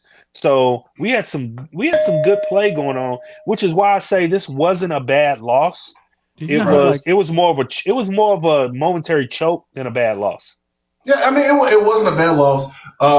Texas A&M, they play better than their record at home. We know that they showed a great deal of toughness that we didn't have necessarily. I think, like Calibre said, we kind of went away from our game plan. But I do agree with PJ when he said in text that we missed a do in this game. I think we did. And even you talked about their athleticism on the inside. If we go that, the one lineup that I'm talking about, I think we actually kind of neutralize them in some of that. Inadu shows more toughness as well. And Bradley's foul trouble. Bradley's foul trouble. Yeah, that was also was big in this game. He couldn't play down the stretch. Yeah, so he played limited minutes because of fouls. It happens. But we had a chance to win. We didn't win. That's on us. But I don't think that this was a bad loss. I think this was a learning deal. And when you have a team that's this young, you're going to need those moments that you can learn from that can carry you through March. And I think that this is one of those. Being in that environment, a true road game, against a pretty good opponent. Yeah, I know what is their record? 10-6 now. I know there's the opposite of Louisville with the record, but I mean that was still a pretty good opponent. Why you got to throw Louisville in it? I mean, I wasn't trying to make a shot at you bottom guys. of the conference that like Louisville is too, right? I'm not trying to. But that's fine. That's fine. But I'm just saying. I'm just saying because y'all's records is 6-10. Theirs is 10-6. So that's the reason why I'm saying. I know they're the opposite of Louisville. Nothing alike. But this game was in some way similar to the Kansas game, where Bradshaw not being there, he was nullified. Mitchell didn't do a lot on the boards. I mean, not on the boards, but on the points. He didn't score a lot. We could have used a little more scoring from him, a little more action. Ugana and Yenzo, he did what he could do. He did what he could do. A lot of causing a lot of shots to be. He may not have gotten the block a lot of times, but he interrupted a lot of shots. He did interrupt a lot of shots, and he got 5 blocks. Yeah, Perry, you're right. I think he did his job. I think he's done what he was called to be. But like you said, we didn't have Aaron Bradshaw. That's the guy that gives us a little bit more. Yep. I think he couldn't have played a better game to be in the position that he's in. He couldn't have played a better game than to come off the bench, grab 10 rebounds, 5 block shots. I feel like he was he was made for this game, and Bradshaw wasn't. Yeah. Bradshaw is not a physical guy. He's more of a finesse guy. He looks decent against weaker teams at times. Sometimes he looks better against better teams. He hit a closeout 3 on somebody. I mean, but I think this was a physical game that required more physicality than what was capable of in Bradshaw. And then when I'm looking at Mitchell, he got his 13 rebounds, but where you see him go wrong is they were dependent on him to be that 5-out, that pseudo 5-out guy. 4 out and 1 in, somebody down. But they were looking for him to make more shots from the outside. I mean, we needed more how shots. How are you going to have your big man go 1 and 6 from 3-point range? He's sort of playing out of position at that point. They needed him to be that lunch pail guy down there because you weren't going to see Onoyensu shooting 3-pointers. He was going to be down there. I know I'm. Huh? Say his name again. Whatever. But I know I messed up his name. I know I messed up his name, but you weren't going to see him out there shooting threes. So when they had him in the game with Mitchell, when they had him in the game with Mitchell, Mitchell still needed to concentrate on being an inside player as opposed to trying to be that tweener that he's been doing throughout. Yeah, Mitchell had a bad game. I was watching this game. A bad game. I don't agree he had a bad game. I just think he didn't have a good enough game. Because, like you said, he pulled down a lot of boards. He played a lot of minutes. He did defend pretty well, but we just needed more from him in the absence of Bradshaw. And with Bradshaw being out, it wasn't that he wasn't physical enough. He wasn't moving his feet well enough. His feet was not moving, and they just kept getting into his chest, causing the foul. When you don't move your feet, as a big man, if you don't move your feet, you're going to take your seat. It's just the way it is. True.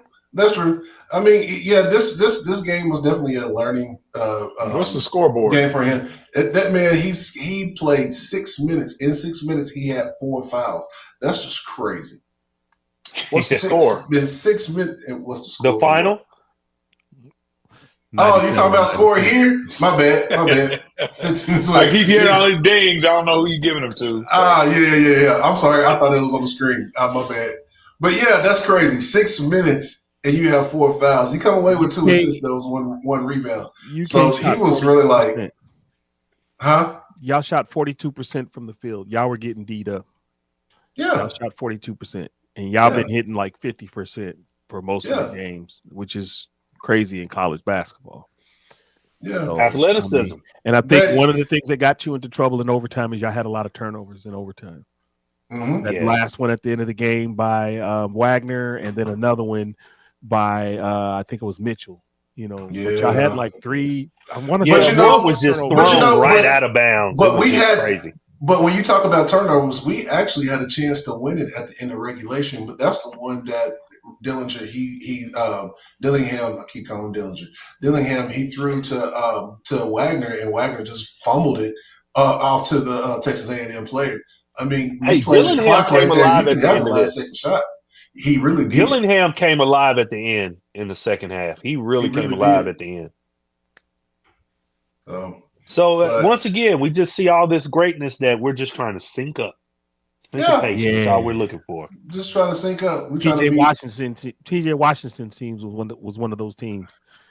And then again, I'm all for y'all syncing up so that you with Reed Travis. Is that what you're talking about? PJ Washington and Reed Travis? Yeah. Whoever played with him and who was the other guy? Hansborough. He was on that team too, wasn't he? Mm-hmm. Yeah, sync up like that. Lose to Auburn a couple of times. Don't make it to the Final Four. Yeah, I want y'all to sync up. You get off that mic.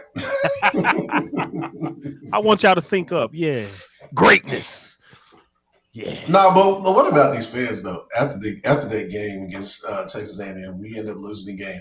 I mean, this is college basketball. This is not football where the great teams go undefeated. That happened one time and they still didn't win a national championship. But fans is really, really. Who are you talking about? I mean, it's the Kentucky fan base. I'm part of the Kentucky fan base. I'm not part of that section of the Kentucky fan base, but yeah, it was kind of like the sky's falling, and all of a sudden, Calipari can't coach. That's one thing that you can't say. Well, first off, that's every year. start off explaining what's going on so that those who don't know what's happening. It's just because you don't know. I understand. Yeah. I'm just don't know your team. We know what it is to have a bad coach who can't coach and get the label. I'm not talking about that. We're not talking about that. Okay, first off, explain to the audience the latest, what's going on, and what the latest is. That's how you start. The thing is, all right. Kentucky lost against Texas A&M.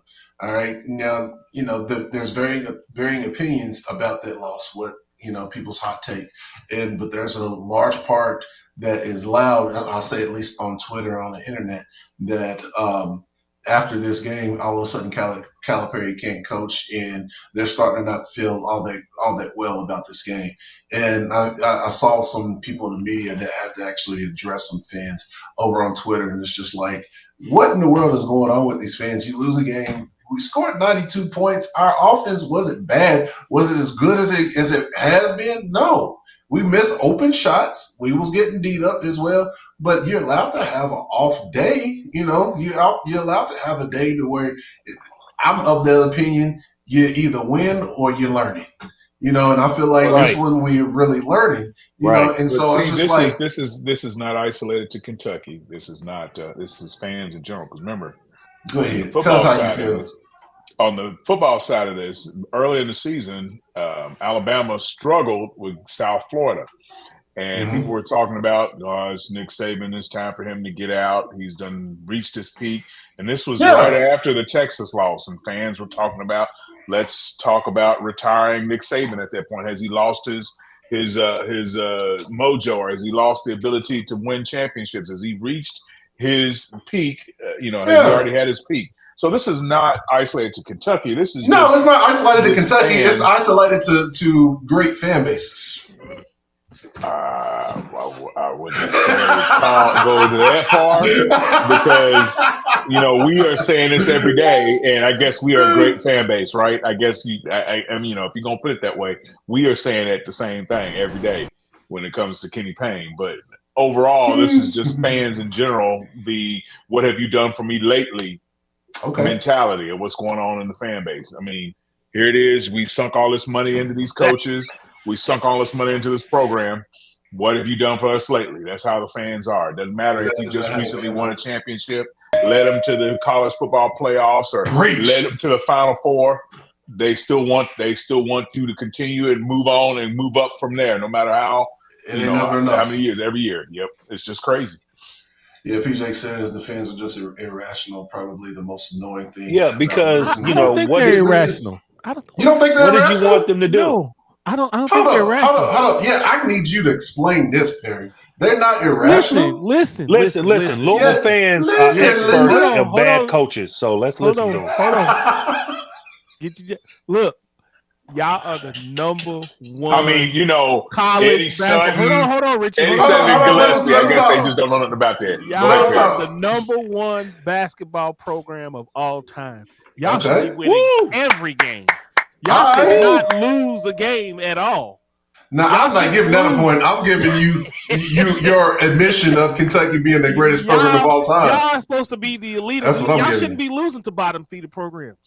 And Tamu this year is at the bottom of the SEC. Wait a minute. Y'all shouldn't be losing to a Tamu. Y'all shouldn't be losing to a mid-major. They must not be elite. They must not be elite anymore. PJ, fans can be irrational. Every game, they must not be elite, right? PJ, fans can be irrational, and we got two irrational Louisville fans right here on this podcast. That's the problem. Using your logic against you from irrational to delusional. Clarity. Y'all need some clarity. Y'all elite programs are not supposed to lose to Gardner-Webb. I give that a supposed to lose to North Carolina so low that they're not even a directional school. They're North Carolina AT&T. How many points can I take off of this? How many points can I take off of this take? Yeah. I mean, come on, man. Just keep minusing. This what in the world is this? I mean, anybody that says Calipari didn't do a good job coaching the game, what did they want him to do? Win. Win. They wanted him to win and win by 20. But he's been. But y'all gotta admit though, if y'all been watching the games, Calipari has been coaching his butt off. Can I say one quick thing? Did y'all hear it during the I game? just don't know if you Did y'all can. hear it? Did y'all hear it during the game? Did y'all hear Go Big Blue? I heard that during the game. Y'all had more. I was shocked, but I heard I didn't hear that. sizable There we go. Go Big Blue. I don't think I heard that. Go Here we big. So go. this wasn't Okay, the you know why? standard He Go You know hears. why? I don't He think I hears heard stuff why. that that. This nobody is else why. hears. He hears stuff According nobody else to hears. Go ahead. No, y'all hear a lot of according to fans here. ESPN, They there was said it. only 9,500 fans in attendance. Yeah. So And a lot of them are this UK here, fans. No. it's Texas a good A&M bet. game? It's a good bet that over half of that 9,000 was UK fans. You know what I'm saying? No. They Y'all Billis are crazy. commented on it. They They're said there's a delusional now. sizable portion of UK fans here. At College They said Station. it during the broadcast. At College Well, Station. wait a minute. Okay. According Wait, to some look, The people, home of the listen, sixth man. listen. This is what we Or know. the This is 12th what we man, or know. whatever they This, say. hold on, guys. Hold on, guys. This is what we know. People lie. I don't Wait a know minute, why they lie. according, But they I just don't be know why they lie. lying. Hey, They according be to lying. some people on Cat this Williams was stream, on I don't something know on why that. they lie. I don't know This is a why they reckoning. lie. This is reckoning 2024. and Yeah. according to some people on this stream, UK fans are everywhere.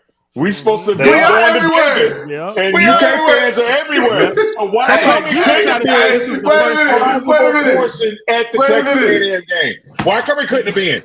Why come it Wait couldn't a have been? minute. See what I'm saying? According to some people on this podcast, UK You fans saw are all it. You over the saw it. place. You saw it. Hold on. You saw So it. We why went is to it hard Las to Vegas. believe that They over said, half of what? them were Kentucky? at College Station were UK fans? See what I'm saying? He's salty about that. Hey, our fan base is deep, but I'm just saying they did not. We did not have more fans I'm than them. saying that they said You it during crazy, the dude. they said it during the broadcast. Billis said it during the broadcast. There's a sizable amount of UK fans here, and I late bet you in if we the look at the game, game Billis, again, Hey, Billis Kurt, look at said that. Lord, Lathan. I'm looking Hey, at Lathan. Dietrich Hey, Stream. Lathan. I don't know if he said I'm Hey, looking single at me out. Dietrich Single me Stream. out, Lathan. Yeah, single Single me out. out. Say, all right, I'm gonna single you Single out. me I'm out, gonna single Lathan. you out on this one. And I'm Yes. looking at this screen and I see a lot of blue All right. up in them stands. Hold on. Look at this. Look at that. Look at Where's all the blue? yeah. I Where's the see blue? blue. Where is Dude, the blue? I see Big blue. Tree gets I see a some lot of point blue. for that. Yeah, ain't no blue Look over at the there. blue, dude. I Not see like the that. blue. I see Hey, blue. where's the Back blue? it up. Back it up. Back Where's it the up. blue? Back it up. I Where's the saw blue? blue. It's coming. I'm It's gonna go coming on right mute. here. I'm gonna play this on. Look at all that blue. Man. You don't see that? I see a Man. lot of blue in that Hey, stand. he wants you. Hey, Dietrich, he wants you to zoom in so he Look can at all get that one blue. blue shirt. Look at all that blue. He Look wants at you all to that zoom in blue. so you can get Look one blue at all shirt. that blue, dude. Man. Look at all that. What are you talking All right. about? Hey, no. But it was a Yeah, no for real. yeah, it Let's get is. back on Yeah, track. it is. Let's get Look back on at it. track. Hold on. Let's get back on track. Look at this free throw. Where's the blue? Come on, Dude. man. Where's You the can see- blue? I'm looking dead There's at a it, little dude. pepper blue And I there. can see A it little on my pepper blue screen. All there. right. And All there's right. no blue. But you know what? The funny part is, if you go on ESPN on the page, when you look at the box scores and everything, they do have a picture of the crowd.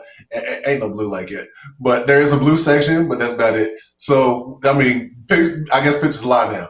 But we can go ahead and move on from that.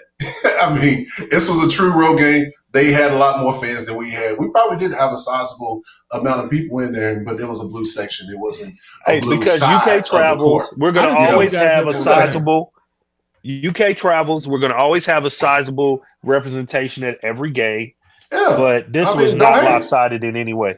Don't hate. You know, I'm sorry, Richard. But and also on this one, people got to understand We have a did come in national as an underdog. brand as an elite program. Yes, we have a national brand. We don't travel just because we just in Florida. You know, we go to other places All too. right, But y'all don't win titles either. Y'all don't win titles either. So keep it up. y'all don't need. I'm- But y'all- let's see. This we're not Texas the Hey, same the ones A&M. we win, we program. keep. We got an excuse. Hey, What's the y'all ones we excuse? win, we keep. What's your excuse? Yeah, Not we all do. of The them. ones we kept everyone we won. We don't have an We kept asterisk them by a all. title. We don't have an asterisk by a title. And what are you talking about? We- Dietrich, we we kept ain't- ours. We kept no, y'all ours. I don't didn't. care what the NCAA got. We kept ours. Yeah, no. Look, we It ain't in the we Raptors. ain't had the death sentence. We ain't never had the death sentence. So let's just settle down on that. It ain't in the See, Raptors. you know what? You know what? Settle And down. we came back. It And we ain't. You came don't back put from death it. sentences in the Ne- Raptors. It's in the record books. That's But you know what? We came back from it, and I'm looking for Louisville to come back from it, and I'm Yeah. hoping that KP, Because that's the what person elite that does- programs do. They come Yeah, back. Ross said it best in the comments. He said elite programs, they'll take a dip, but they come back. And We'll like be you back. said, We'll be back. look at. All right, yeah, you should be back. You should be back. We've been here for decades and decades and decades. Like we are in football. Like we are in football. But I will say, Louisville basketball. I guess we're elite because we came back in football. Hey, Louisville man. basketball is in danger of becoming Indiana and UCLA, and if they don't turn it around in the next few years, they can't go off that edge. UK football. I mean, nobody's immune to it. Nobody's immune to it. If they don't turn it around in the next couple of years, it's easy to say it, but it's not easy to prove it. It's easy to say it, but it's not easy to prove it. Again, nobody's immune to it. I mean, it can happen to anybody. It can happen to anybody. Not even above it. Even UK. Kentucky's not even above it. So, even UK. It can happen to anybody. So, yep. But let's say this. Let's just end it with this. Texas A&M, Kentucky came in there as a 2.5 underdog. So they took it to overtime. So they actually, in that sense, I guess they beat the spread, but they didn't beat the spread because they lost by 5 points. We lost by 5 points. But, I think it's a learning deal. We got to get tougher on the inside. The main person I'm trying to remember, is that our first overtime game? It's definitely our first road overtime game, true road game. I think so. I have to go Listen, back that's an environment that you can't replicate. You can't practice that. Being on the road, overtime, hostile environment, it can't be practiced. Really that's the only time you can run. Did we go in overtime against Kansas? No, we did go in overtime against Kansas. No, we didn't. Yeah, but I mean, as a true road game in overtime, I think probably more Kansas fans in that game than it was Texas A&M. I'm not sure if we went. I'm not sure if we went overtime against Kansas. Was it hostile? You really want to call it hostile? Okay. What was hostile? Texas A&M, really? The 9,000. Yeah, playing in College Station is a hostile place to play. I mean, you can't say because fans, really. Okay. So is Camden Indoor Stadium? Is that hostile? Cameron Indoor don't have that many. They got like 10 or 12. Hold on. One program is elite. One of those programs is elite. The other Perry, we're talking about the fan base. We're talking about the fan base, dude. We put them in the same sentence as Duke for some unknown reason. I'm trying it's to a hostile environment. It's a hostile environment. I'm Y'all really failed, man. We are not even talking about the program. We're talking about the fans. Hey, the point is, what we're proving, Perry. Why you should have bring this up? What we're proving is it doesn't matter. It doesn't have to be 20,000 people in the stadium. That's what we're proving. Cameron Indoor Stadium is an elite. The Duke is an elite program. Never had a 20,000 seat stadium. Never had a 15,000 seat stadium. It is arguably the most hostile environment that you can go into. So you can have a hostile environment and have a small gym. That's the statement that we're making. For you to come through with what you did, what you're trying to do is deviate from the valid point that we're making, sir.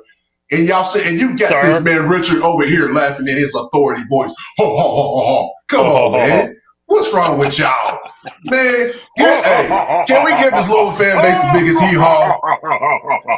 Yes. This is the Breakfast Club now. Can we give this Louisville fan base the biggest hee-haw? All I'm saying is, somebody said bird brains. Thank you, sir. All I'm saying is, for some reason, all of a sudden, Texas A&M's venue is hostile.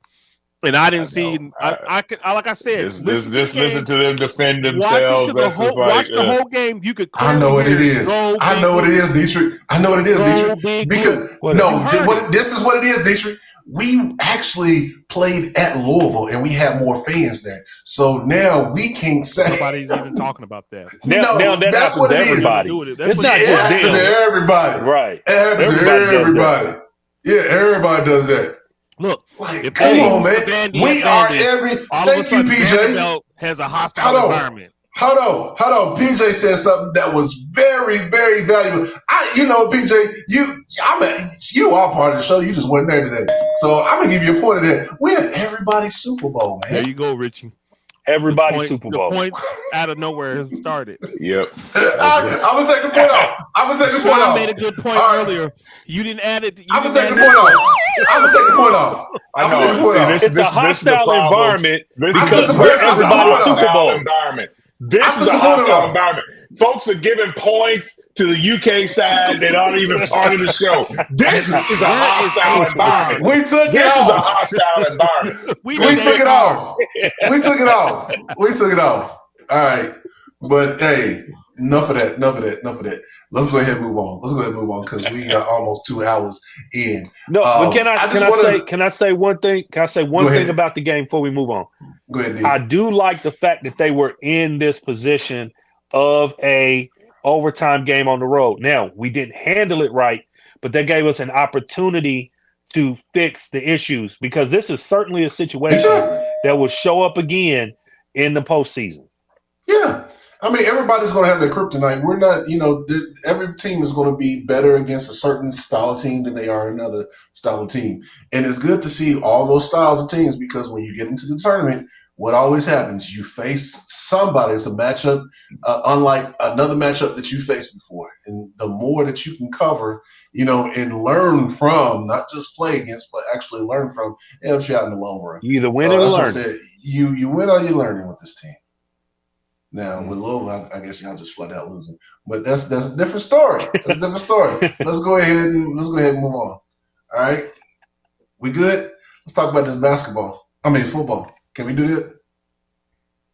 All right. Yeah, Louisville fans are quiet. All right. So let's go ahead and change gears. I think everybody has now heard about the whole Liam Coen and Mark Stoops situation. Actually, no, and if you have not, break it down. I found it. The last 40 seconds of the game, you can hear him saying "Go Big Blue." I just found it. Put that up, Dietrich. When you get a chance. No, let's move on. Let's move on. They're gonna deny it for whatever reason. My point. Yeah. Go ahead. So no, your point for them to say, "Oh, go Big Blue." Okay, there's fans in the stands. That don't mean how many fans was in the stands. I mean, all right, let's move on. But okay, hey, so let's go ahead and talk about. Don't get caught, Will. Yeah, I ain't gonna get caught. But let's go ahead. Let's move on. So as far as what was going on between Liam Coen and Mark Stoops, basically, when Liam Coen first came to the University of Kentucky, he was supposed to spend 3 years here, at least 3 years here before moving on. It was also in his contract that he was supposed to be mentoring other people on staff before he moved on.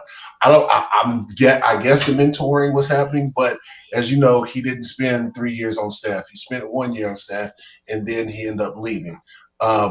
He ended up leaving and going to be offensive coordinator at the LA Rams. So he comes back a year later after Rich Scangarello fails. He comes back a year later and is basically, again, hey, I need you at least for 2 years, 2 to 3 years at least, But after 1 year, again, you see his name in headlines again about the Chicago Bears offensive coordinator opening. Also, the Ohio State offensive coordinator opening. And there's people close to the program that's saying that, hey, he's serious contenders for both of those, And so everybody's wondering what's going on. And what's come out is that when he came back to Kentucky, his understanding from Mark Stoops was, number one, he was supposed to have total control of the offense. And he was not given total control of the offense. They have differences in how the offense is to be ran, and also have differences about the personnel as well. Not only that, he also questioned the discipline within the program. They need to be disciplined a little bit more. And his point of view was how things were done at the LA Rams as opposed to Kentucky, how Kentucky is being ran. It's a little bit looser and everything. And so those things right there he was looking at and said, hey, man, let me go ahead and interview for these jobs. I probably won't take those 2 years, those 3 years here at Kentucky, and we'll look at these other jobs. So he's up for those jobs. They say that he's very serious contenders for those jobs, but that's what's going on right now. And so there's a lot of fans that are saying, and I think we heard PJ say this in our chat, that if Stoops loses Liam Coen, Stoops has to be fired. And that's the mark of a leader. That's the mark of any leader, is can you work with people, employ people, put people on your team that are smarter than you, that are better than you, that actually enhance your environment. Yeah. And that's a test for his leadership in the direction of this program.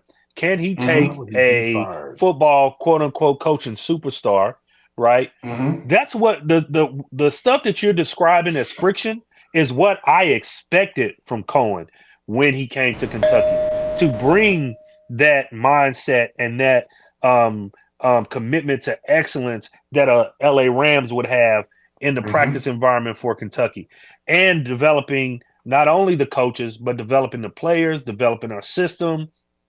Now, do I think he should have complete hands-off free reign?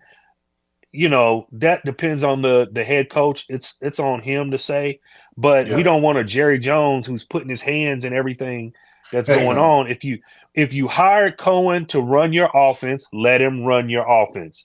Now, you give him notes, you give him points, you give him feedback, you approve or disapprove, but you let him do his job. And if Stoops doesn't let him do his job, or micromanages, or doesn't have the maturity to let him do his job, and he walks, that is a bad mark on Stoops, and it's proof that he can't take us to the next level. But to be fired, y'all was just talking last episode that he should stay because he's elite. He's gotten y'all to this point, and UK's this and that because of Stoops. The week before that, y'all was talking about firing him because it was yet another mediocre year. What is it? Every week, he's got to go. He's done for Kentucky more than any coach has ever done for Kentucky. Yes, y'all did. Y'all talked about he got to go after y'all lost to South Carolina. He got to go. Please, we never rewind said the tape. Every week he got to go. He stayed. He got to go. He done more for Kentucky than any other coach. We said he has reached. What is it this week? He got to go just because he let Liam Coen go?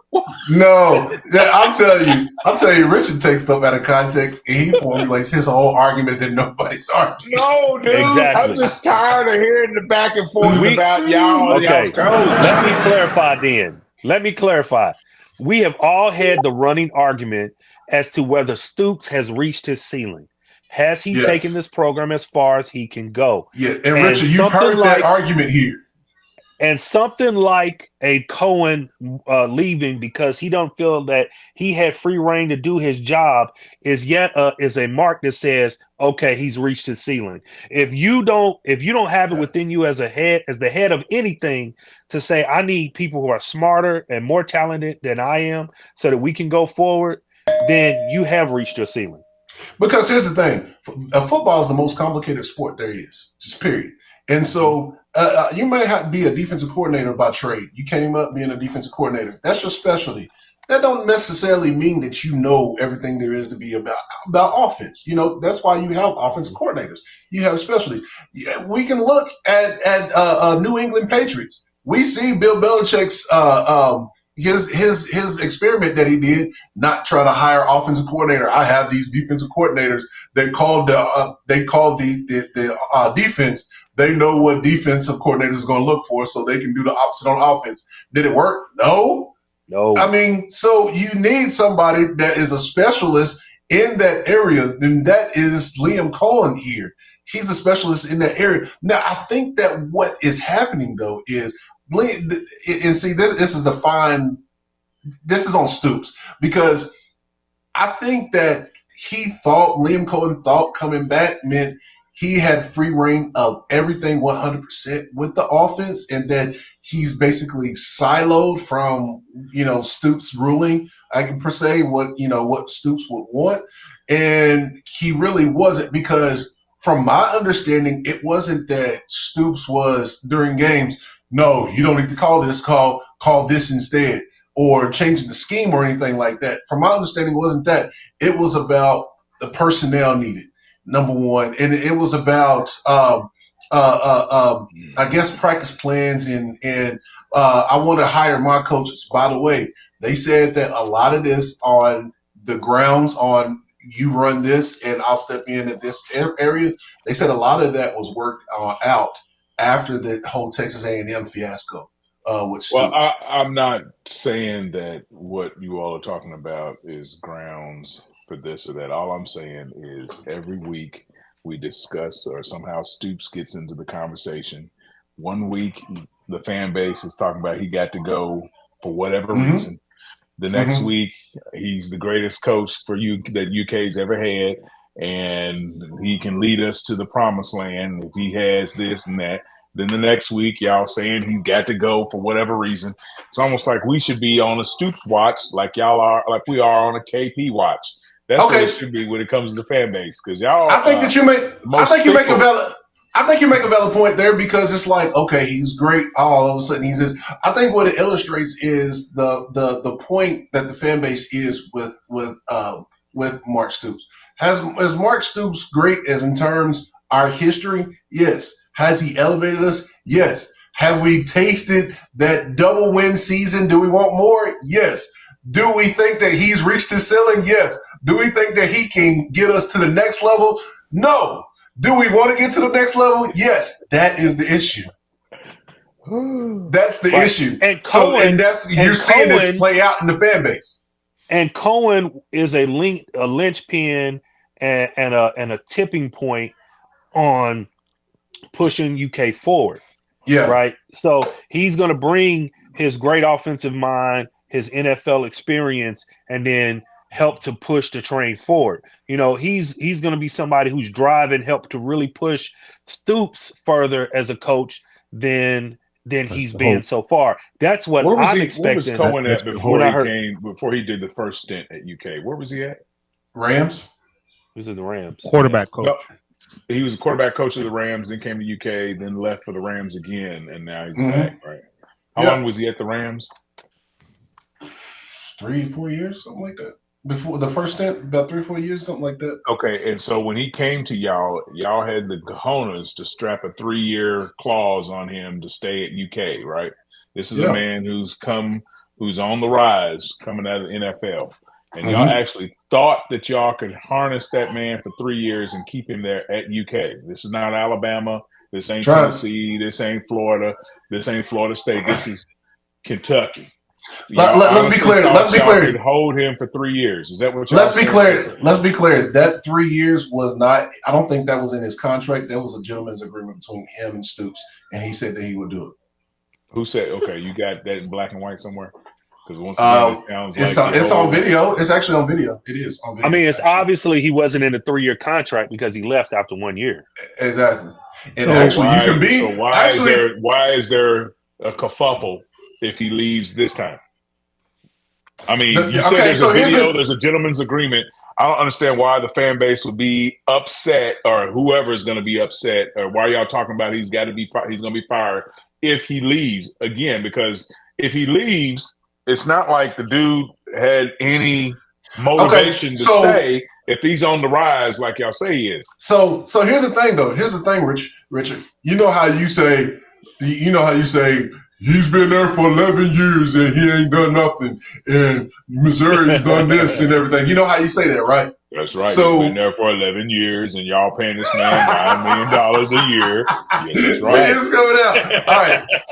So, all right. In those 11 years that Stoops has been here, when have we had a potent offense? We've always had struggle bus offense. When Liam Coen's first year when he was at Kentucky was the best offense that we've ever had under Mark Johnson Stoops. Was a good quarterback. He did. Yeah, Johnson. That was probably the second best offense that we had under Stoops. That was Gren did great. He did great. He got